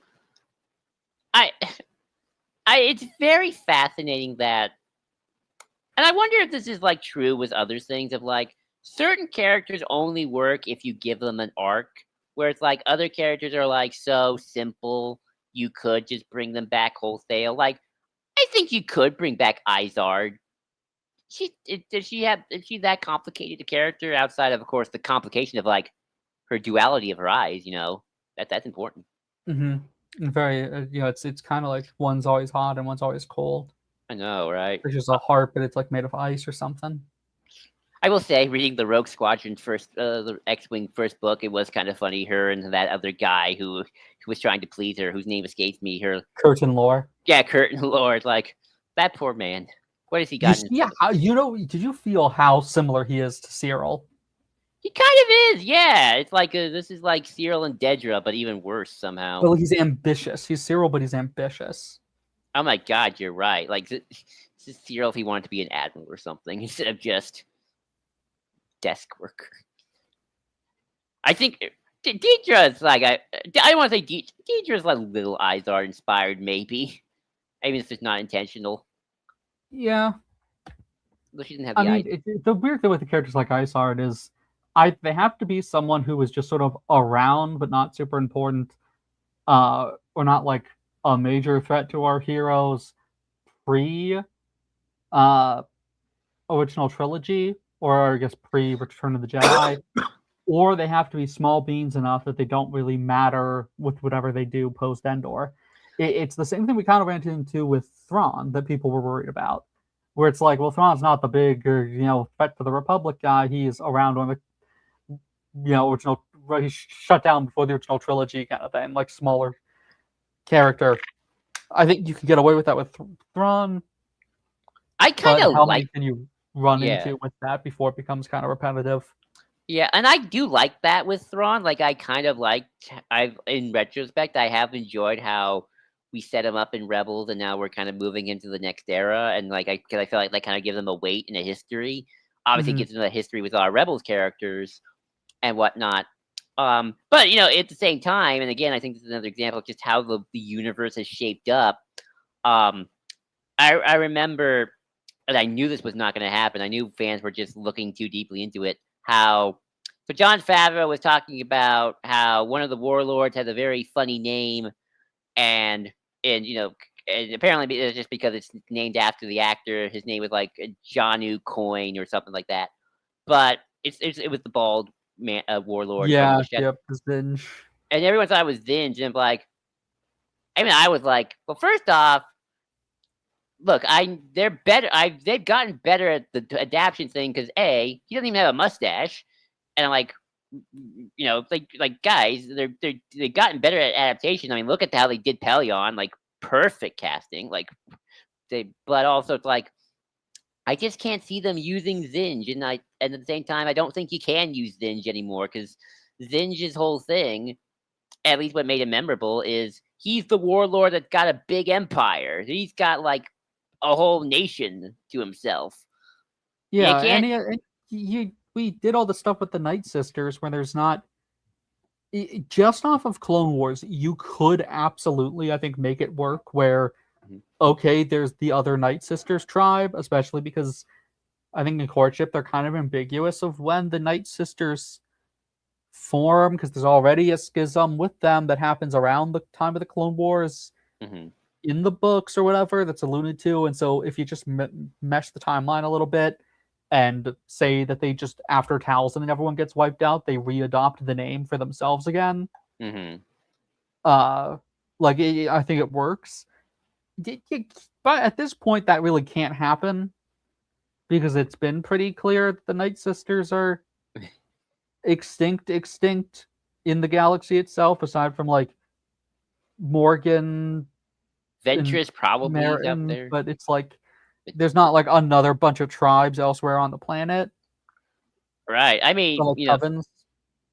no, right. I mean, my theory, my theory is like in some way we'll probably see the rebirth of the Night Sisters in some way. Because my hot take is my theory is those aren't corpses in the in those caskets. Those are like frozen in carbonite people. Like, Well, they can be both that's true.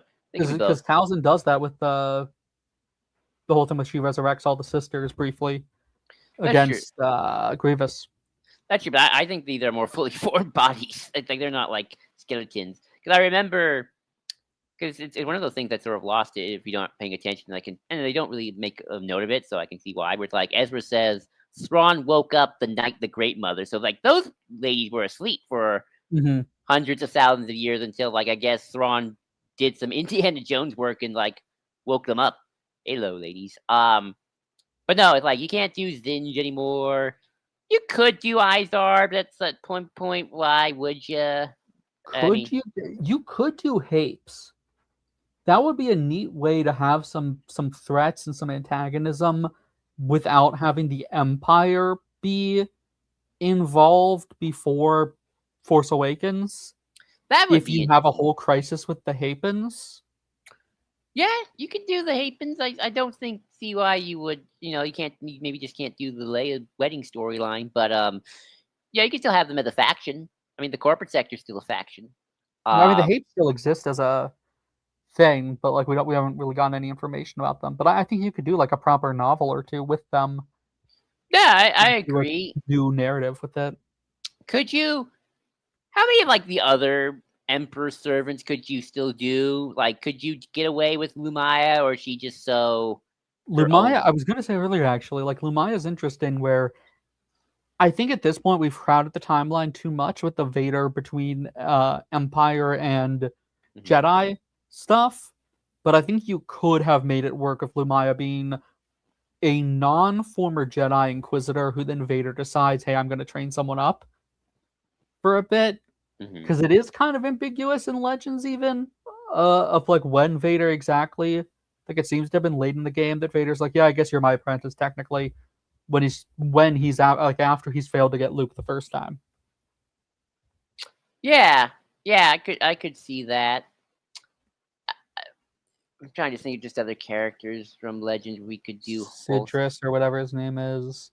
Executive. Like a lot of people would just be, names like, would we actually get adaptations of them or new stories with them, or would it be, hey, here's Cam Solusar? Yeah. I mean, look, at this point, I think in terms of names, I think the names are just like more like, hey, we knew this character exists. This isn't this character, but we're going to still use the name. Like, do you think they named Jason Syndulla Jason because of Jason Solo, or was that just pure coincidence? It has the C. It's absolutely intentional. Dave is messing with us. That's true. I mean, that's like yeah, right. I wouldn't want this, but you could. Maybe. Nah, I mean, I don't see where you'd fit him. I was gonna say, could you bring in Baron Fell? And it's like, well, why would you? And which is kind of the point at this point. Not like he's the Emperor. Not like he could marry Han's. Not like his descendants are gonna marry Han's kids and become Emperor and Empress. All hail. Yeah, and we could, but he would just be kind of another TIE fighter Baron, like Baron Von Reg, or the people from the other people from Squadrons, or what's his face from Rebels. Yeah, Baron Von Reg, one of his descendants is in Squadrons, and that was cool. His ancestor, or his grandmother, I guess. I know it wasn't his mother. That was fun. That was fun. Yeah, I'm just. who's the guy from Rebels? I The mean, Baron. Oh, I know you're talking about because he was piloting the TIE Advance. Yeah, mustache guy. Yeah, TIE Advance pilot Rebels. Oh, I forgot. A TIE Defender. TIE Defender. That's right.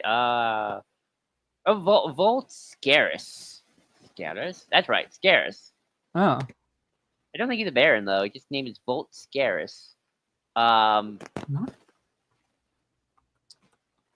Yeah, I think it's interesting that characters. Rooter. Valen Rooter. Oh, okay. It's interesting that characters are way harder to bring in than say like a planet or even like A war. ships or ships.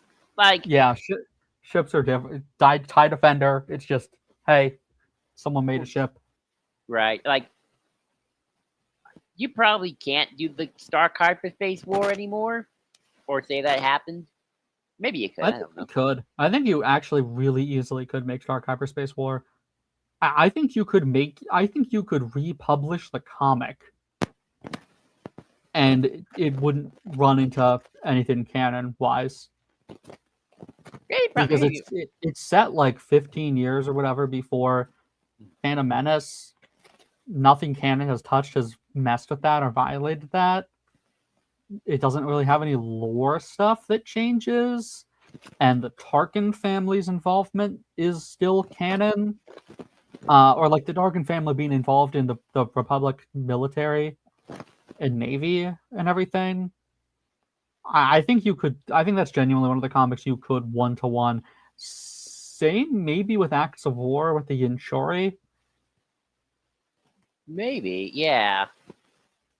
Like it is funny how I've sort of said you probably could bring back a lot of the Tales of the Jedi stuff, but I don't know with again with like the pathos things. Like, yeah, but at this point, it's like you should. I mean, look, I think there will definitely be characters and things inspired by these other characters. I mean, there already has. Like, I think Devin is inspired maybe by Darth Talon to some extent.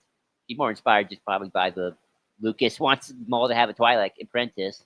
I definitely think I think Rax is inspired by a bunch of characters, and whatnot, and I think certain storylines might be inspired, but in terms of like 1-to-1 adaptations at this point, I feel like you can't do a lot. Maybe at least I'm trying to think of some that might be easier to do, but like at this point, I think you've done all of them. I think Thrawn, Pelion are kind of like the last two that kind of really you can do. And I'm not quite sure how I would feel about them trying to do Mara Jade at this point.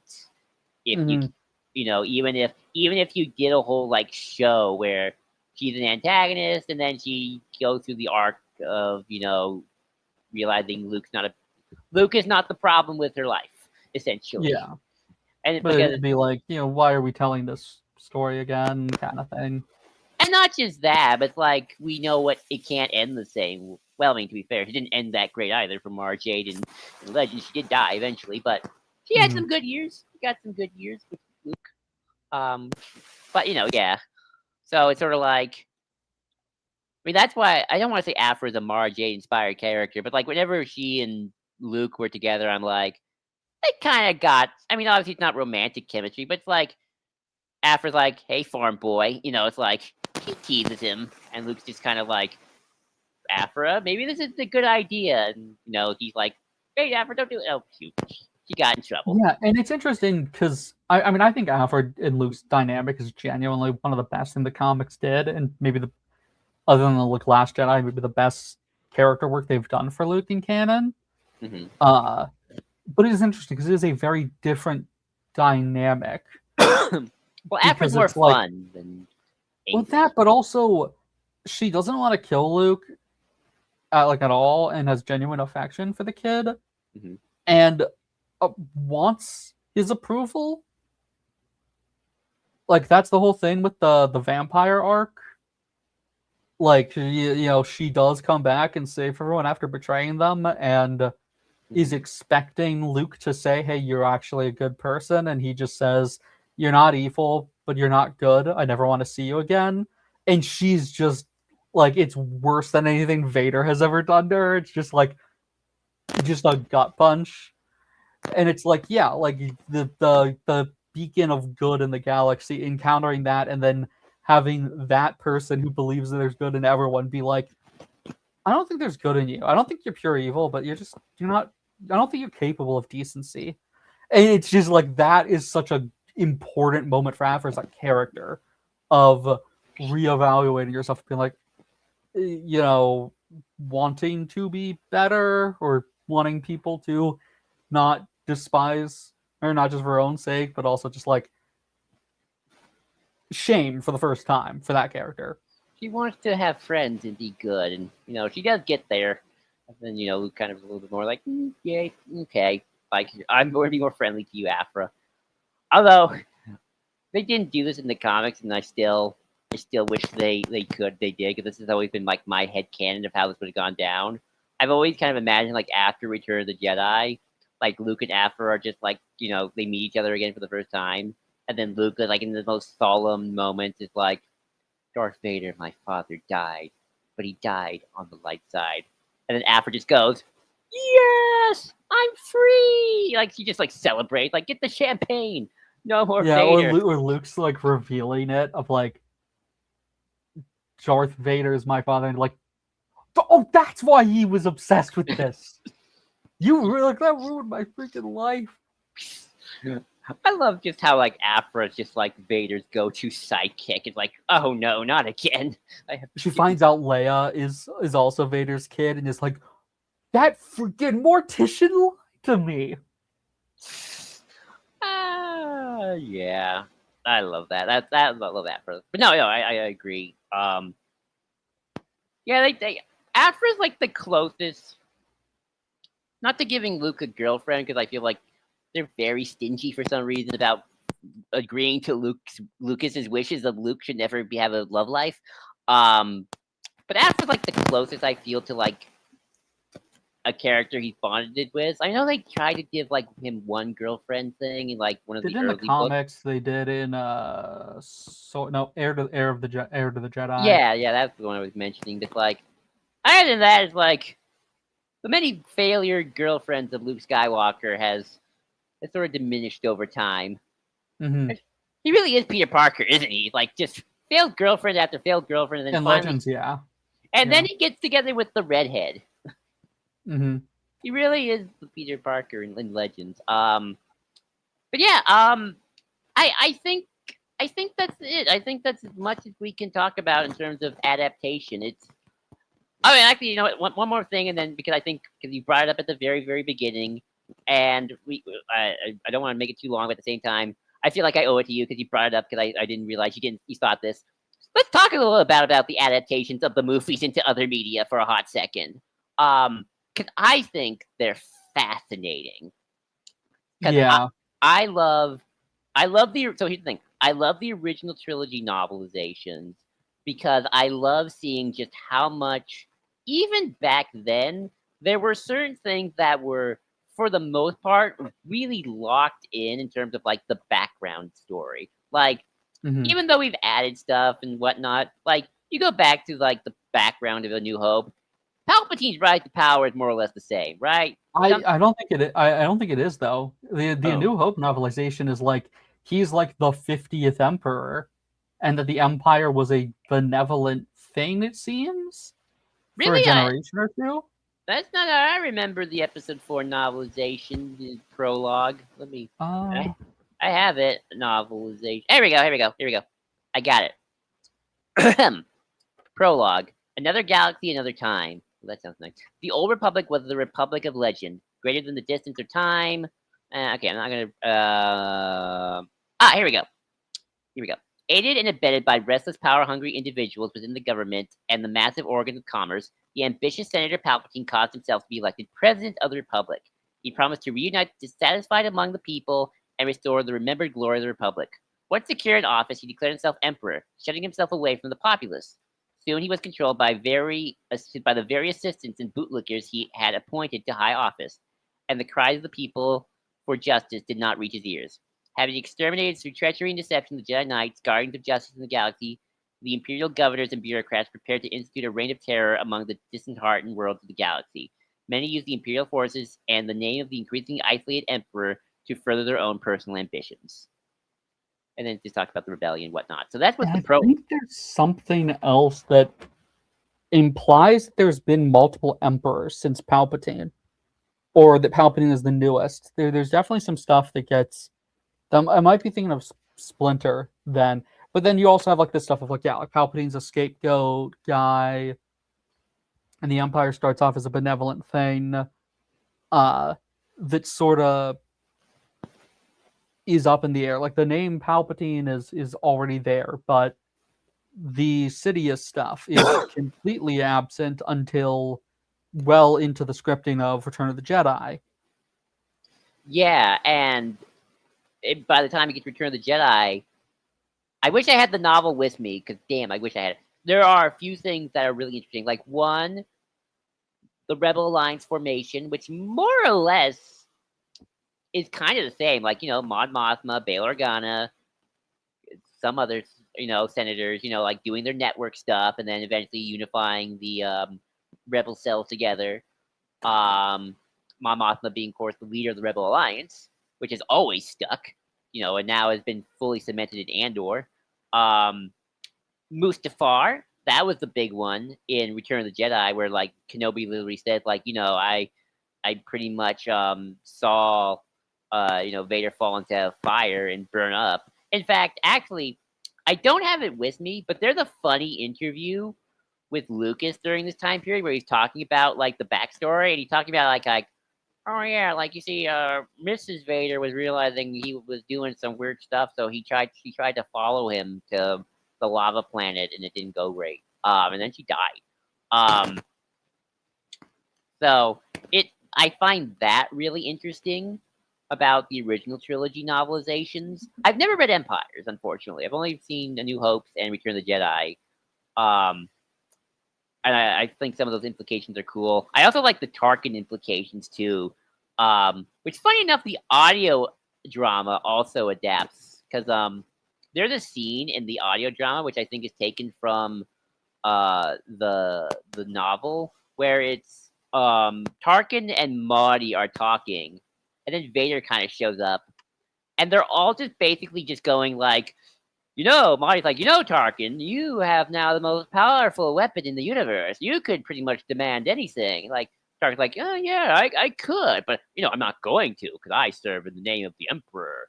And then, Vader's like, no, Tarkin, we control the most powerful station in the world. We could rule the galaxy. We could do anything we want. But we won't, of course, because we're all doing it in the name of the Emperor, of course. And they're all like, yeah, of course, in the name of the Emperor. I find that hilarious. Yeah, A New Hope in a vacuum is so interesting with the Imperial politics. I've told you about before the podcast, A More Civilized Age. They've recently went back and done episodes on rewatching the original trilogy, especially the unedited version for episode 4, or like remastered 4K of that. And those are just fascinating discussions, especially the Return of the Jedi one, because they go into talking about like the original script for the extended Obi-Wan certain point of view scene, where it's even more aggravating and annoying how Obi-Wan sidesteps stuff, and it's crazy, the implications. But also, like, just in the context of just that film, how interesting Tarkin and Vader's relationship is, how Vader's the cool and collected one, and Tarkin is the risk-taking, like, very eager person. Like, it's just a very different thing. But yeah, I think I don't think there's a reason to keep making comic adaptations anymore, but we still keep doing them for Star Wars. Oh, and yeah, it's like weird. Yeah, like even my good buddy Matthew, who likes a lot of the Marvel comics, even he can't stand the adaptations. Like, he can't stand especially the streaming adaptations of the comics. Those are just bad. At least even Rise of Skywalker's adaptation of the comics is somewhat more interesting, although I prefer the novel. So In Rise of Skywalker, I thought like didn't even get one for the longest time. it didn't. It just got one last year. It only now came Oh out. my god! Now I think that was because Joby Hauser, the writer, had like some medical problems. Well, it was originally I think supposed to be IDW. Okay, that too. I think there's like two. There was a finished, yeah, because there was a finished one that never got published. Mm-hmm. And then there's the one that came out recently. Right now, and so there's one that was not published because of COVID. Right. I'm gonna be honest. I know I do like what you sent me about the Empire Strikes Back novel, comic book adaptation. I've overall never have liked the comic book adaptations of any of the movies that much. I've always preferred the novels. Now the prequel novels, those are also very fun. They're also weird for like a couple reasons. One, I love the fact that the Phantom Menace novelization more or less just completely ignores all of KOTOR and Tales of the Jedi and kind of does its own version of the Sith Wars. And it's the first mention of Darth Bane. Yep, Bane, 100 Year Darkness. I've never read the Attack of Clones novel. I know one person who did. Oh no, it's R.A. Salvatore. But of course, there's the Revenge of the Sith novelization, which elevates everything. And I find fascinating because it wants to connect with the expanded universe of that time. Like it has mentions of that EU stuff at the time. I actually, a couple of episodes ago, I was reading to Matthew a portion of that novel, which I find hilarious, which is, you know, the scene in Palpatine's office where Palpatine says he's the Sith Lord and whatnot. The novel's hilarious because like Palpatine is just like, I'll give you anything. You want that apartment? Yours. You want Corellia? I'll give you Corellia. Yeah, I was gonna say he offers him Corellia. Well, yeah, he's like, that's like 7 worlds, dude. You want the something nebula, the most expensive yacht? Here you go, Anakin. Please just join me. And like even like Anakin's like, would you end the war? And then Palpatine's like, would tomorrow be too early? Like, you know, or something like that. He's like, you know, like, do you want me to jump on my head and do the, you know, like do right and something like that. And also, you know, and it's also interesting in the novel. He actually does confirm that, yes, the story of Plagueis the Wise is true. I'm the apprentice. That was me. I did that. Because actually, that's another thing. Sorry, we're kind of going all over the place, folks, but this is just my brain. Do you think that the Plagueis the Wise story was intended to be, like, true? Or do you think that was meant to be just a story? I think Lucas absolutely intended it to be true. But it's meant to be ambiguous to an extent in the film itself. That's fair. Now, current novelizations although they haven't done one for The Mandalorian Grogu, unfortunately. I wonder if we're just going to be done with that. Although, who knows? But are very interesting, especially for the saga stuff and even a little bit of Rogue One to some extent. Because they're both treated as and as not canon at the same time, especially for the saga stuff. Like, you know, EU canon novels have expanded upon stuff like the Rise of Skywalker novel, because that actually tells you all the world building. You know, but then you got Rogue One's novel, and I'm not quite sure. I would love to read that novel because I'd love to see like how it does and does not mesh with what we have now in Andor. Because of stuff we did change. Last Jedi's novelization is interesting because that also tried to like have lots of mentions to expanded universe stuff that was coming out in the time. And Force Awakens novelization is also interesting, although I haven't read that in full, but I do know some stuff. But it also kind of fleshes out certain things as well, like, yeah, Kylo Ren knows Vader turned back to the light side, and Snoke says that was like the blemish of an otherwise great career. So I think it's interesting. And that's once again Alan Dean Foster. I know. I was like, Although I've always heard that was like for Alan Dean Foster's like, okay, it's not as bad, it's not as sexist. Ray is fine. Like, it just, Yeah, I mean it's been a long time. that's true. So hopefully he learned some lessons on that. But And they won't pay him for that novel. that sucks. Let me see. I'm trying to think of the other novels at the time. But no, but that's. But those novels are kind of interesting because like other novels will build off stuff those novels set up as well and make. Yeah, I remember there was like a lot of kind of hullabaloo about when the novelizations would come out of like, oh, we're gonna get extra information. There was sort of a hyping up of like, hey, there's like 2 extra scenes in this one. It sort of became an event. At the same time, it was always like, we're gonna add a little bit more context. It was never really, we're gonna try something interesting. I love how you say add a little bit more context. Write a Skywalker's novel. Add in just context, please. Just add. Yeah, and it's at that point, it's trying to justify the film itself in a way that's like adding the information the film didn't have, which I think is distinctly different from Episode 3's novelization, where it's not really even the added scenes or the returns. It's the way the narrative is told. It's the prose. It's the characterization. It's the plotting that makes like you appreciate the film more. It's not because it gives you an explanation for important plot beats. It is just a genuinely great book, and it genuinely does some fascinating stuff and experiments in a way that I don't think any of the other novelizations have. No, no, you're right. I just don't get why we do novelizations at this point, because originally the reason you would do a novelization for a movie, and why every movie had a novelization, was because because you didn't really have VHS, and films you would have to wait for them to be to go back in theaters. And so that was your only way to really relive a lot of films. So if you watched Planet of the Apes and you enjoyed it, you're probably not going to see it again for another 10 years or something. So you buy the novelization. You know, it's the same thing with the comic books. There's a reason why Marvel, you did the Star Wars adaptation. Marvel back then did a lot of tie-in adaptations of films. I mean, they adapted Planet of the Apes and had a Planet of the Apes ongoing for several years. That was a whole thing. But they also just adapted a bunch of other movies.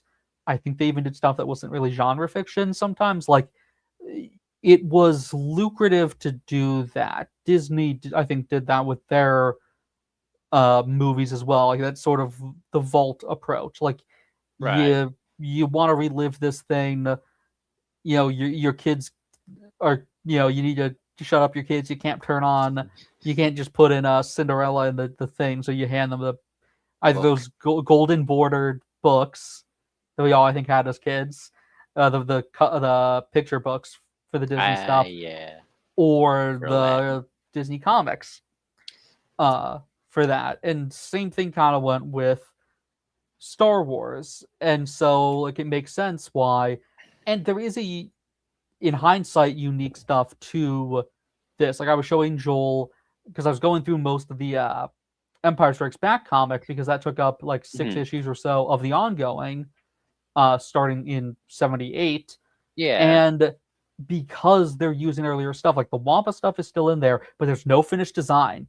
You don't even get the extent that you did in the film or the production stills. Oh, damn. It's just the arms that are in obscurity, even when they're attacking Echo Base. Oh, that's cool. But some stuff is completely cut. Like, I don't think they ever do the 3PO tearing the warning sign off thing, but like all the setup for, hey, they're behind this door is there. Like there's a bunch of things like that. Luke with the mask is there, but not Luke on the speeder with the turret deleted scene.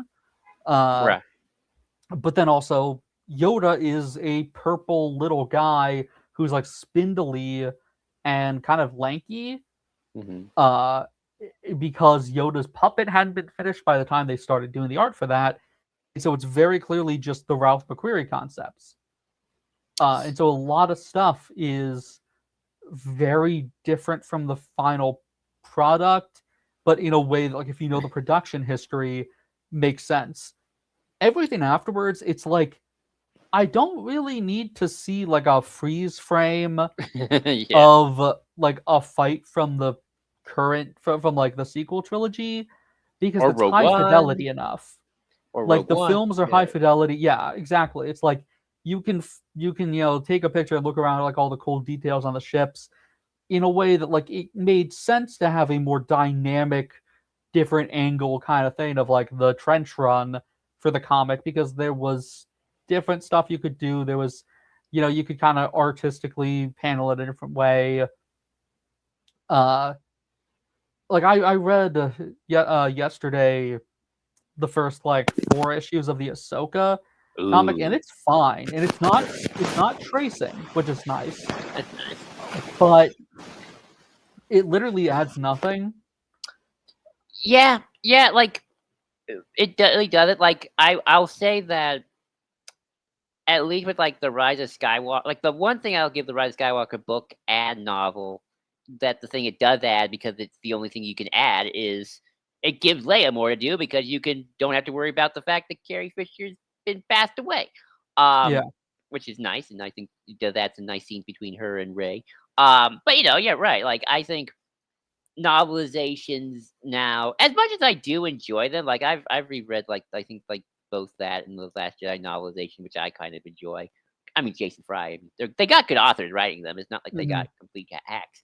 Um, it does. It is not the same as Revenge of the Sith, which I've always said is like it's like watching the movie, but it's not. It's like it's the same plot points, but it's like I feel like I'm experiencing something completely different, right? It's like even Mhm. like the duel. Like I love the duel between Dooku and Anakin because like I just love seeing Dooku's perspective of like what he thinks is gonna happen and what Yeah. else like he thinks like how this is all gonna go down and how like I like how it explains like how he thinks like Anakin, and Palpatine are gonna be like the Sith trio, and they're gonna rule a big Sith empire. It's gonna be great, and then it's not.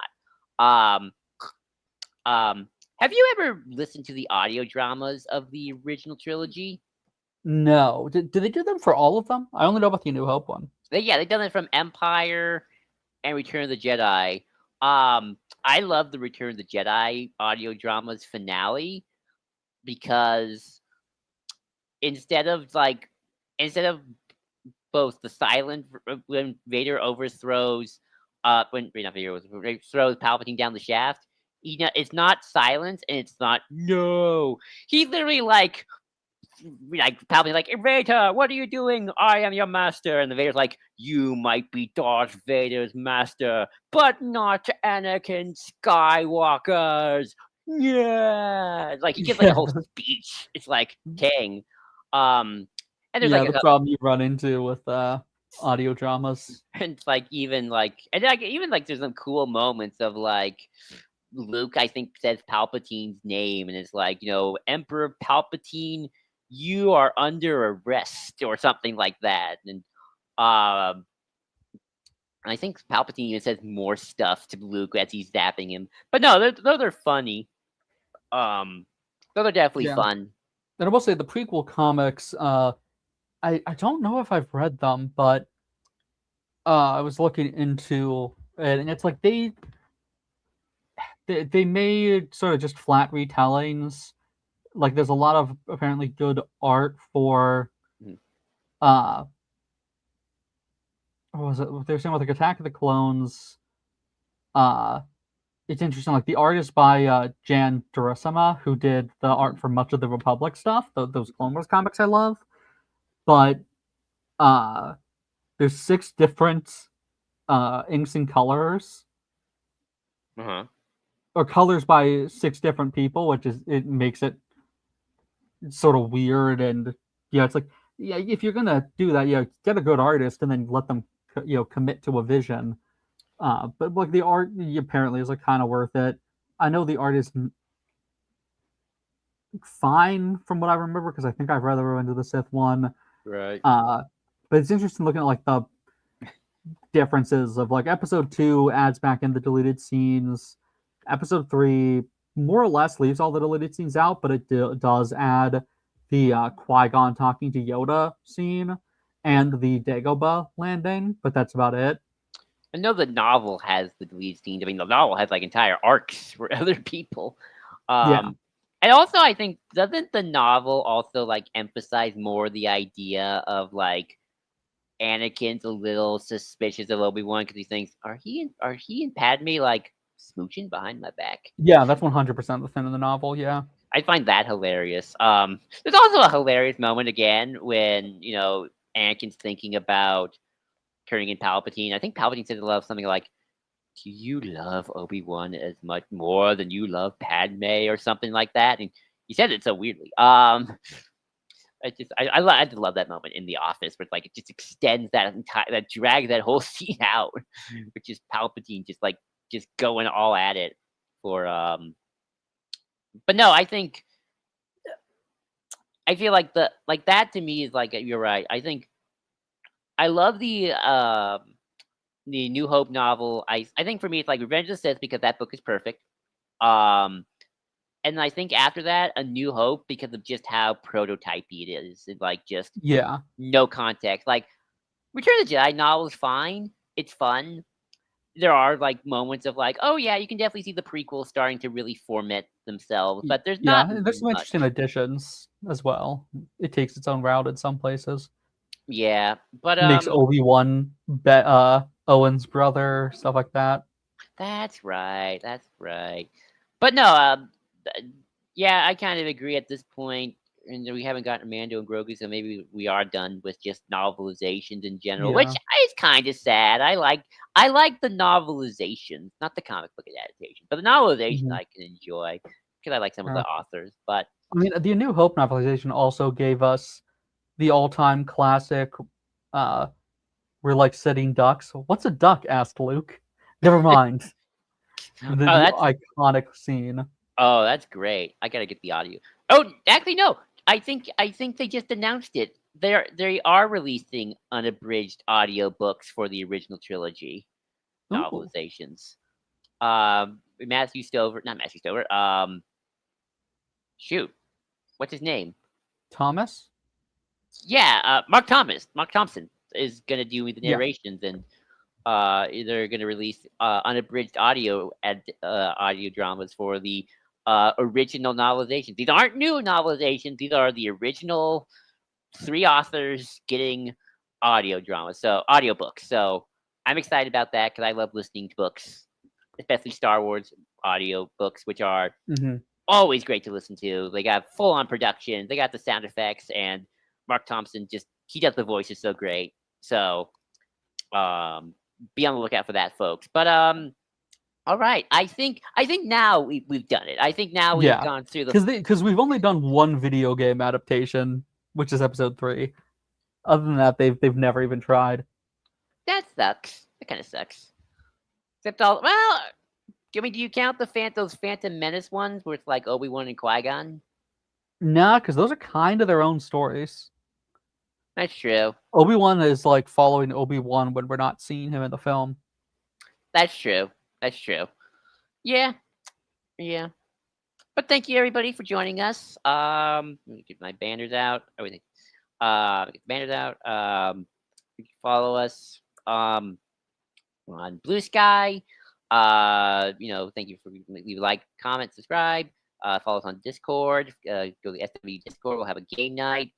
I believe Matthew will be back next week as we talk about whether or not, because this was an article I found, and Matthew and I are going to go over it. We're going to do maybe a theology time and discuss why the new Jedi Order maybe should not take inspiration from the Reformation. It will be fun. But until then, as always, see you all later. May the Force be with you. Ooh. I didn't say the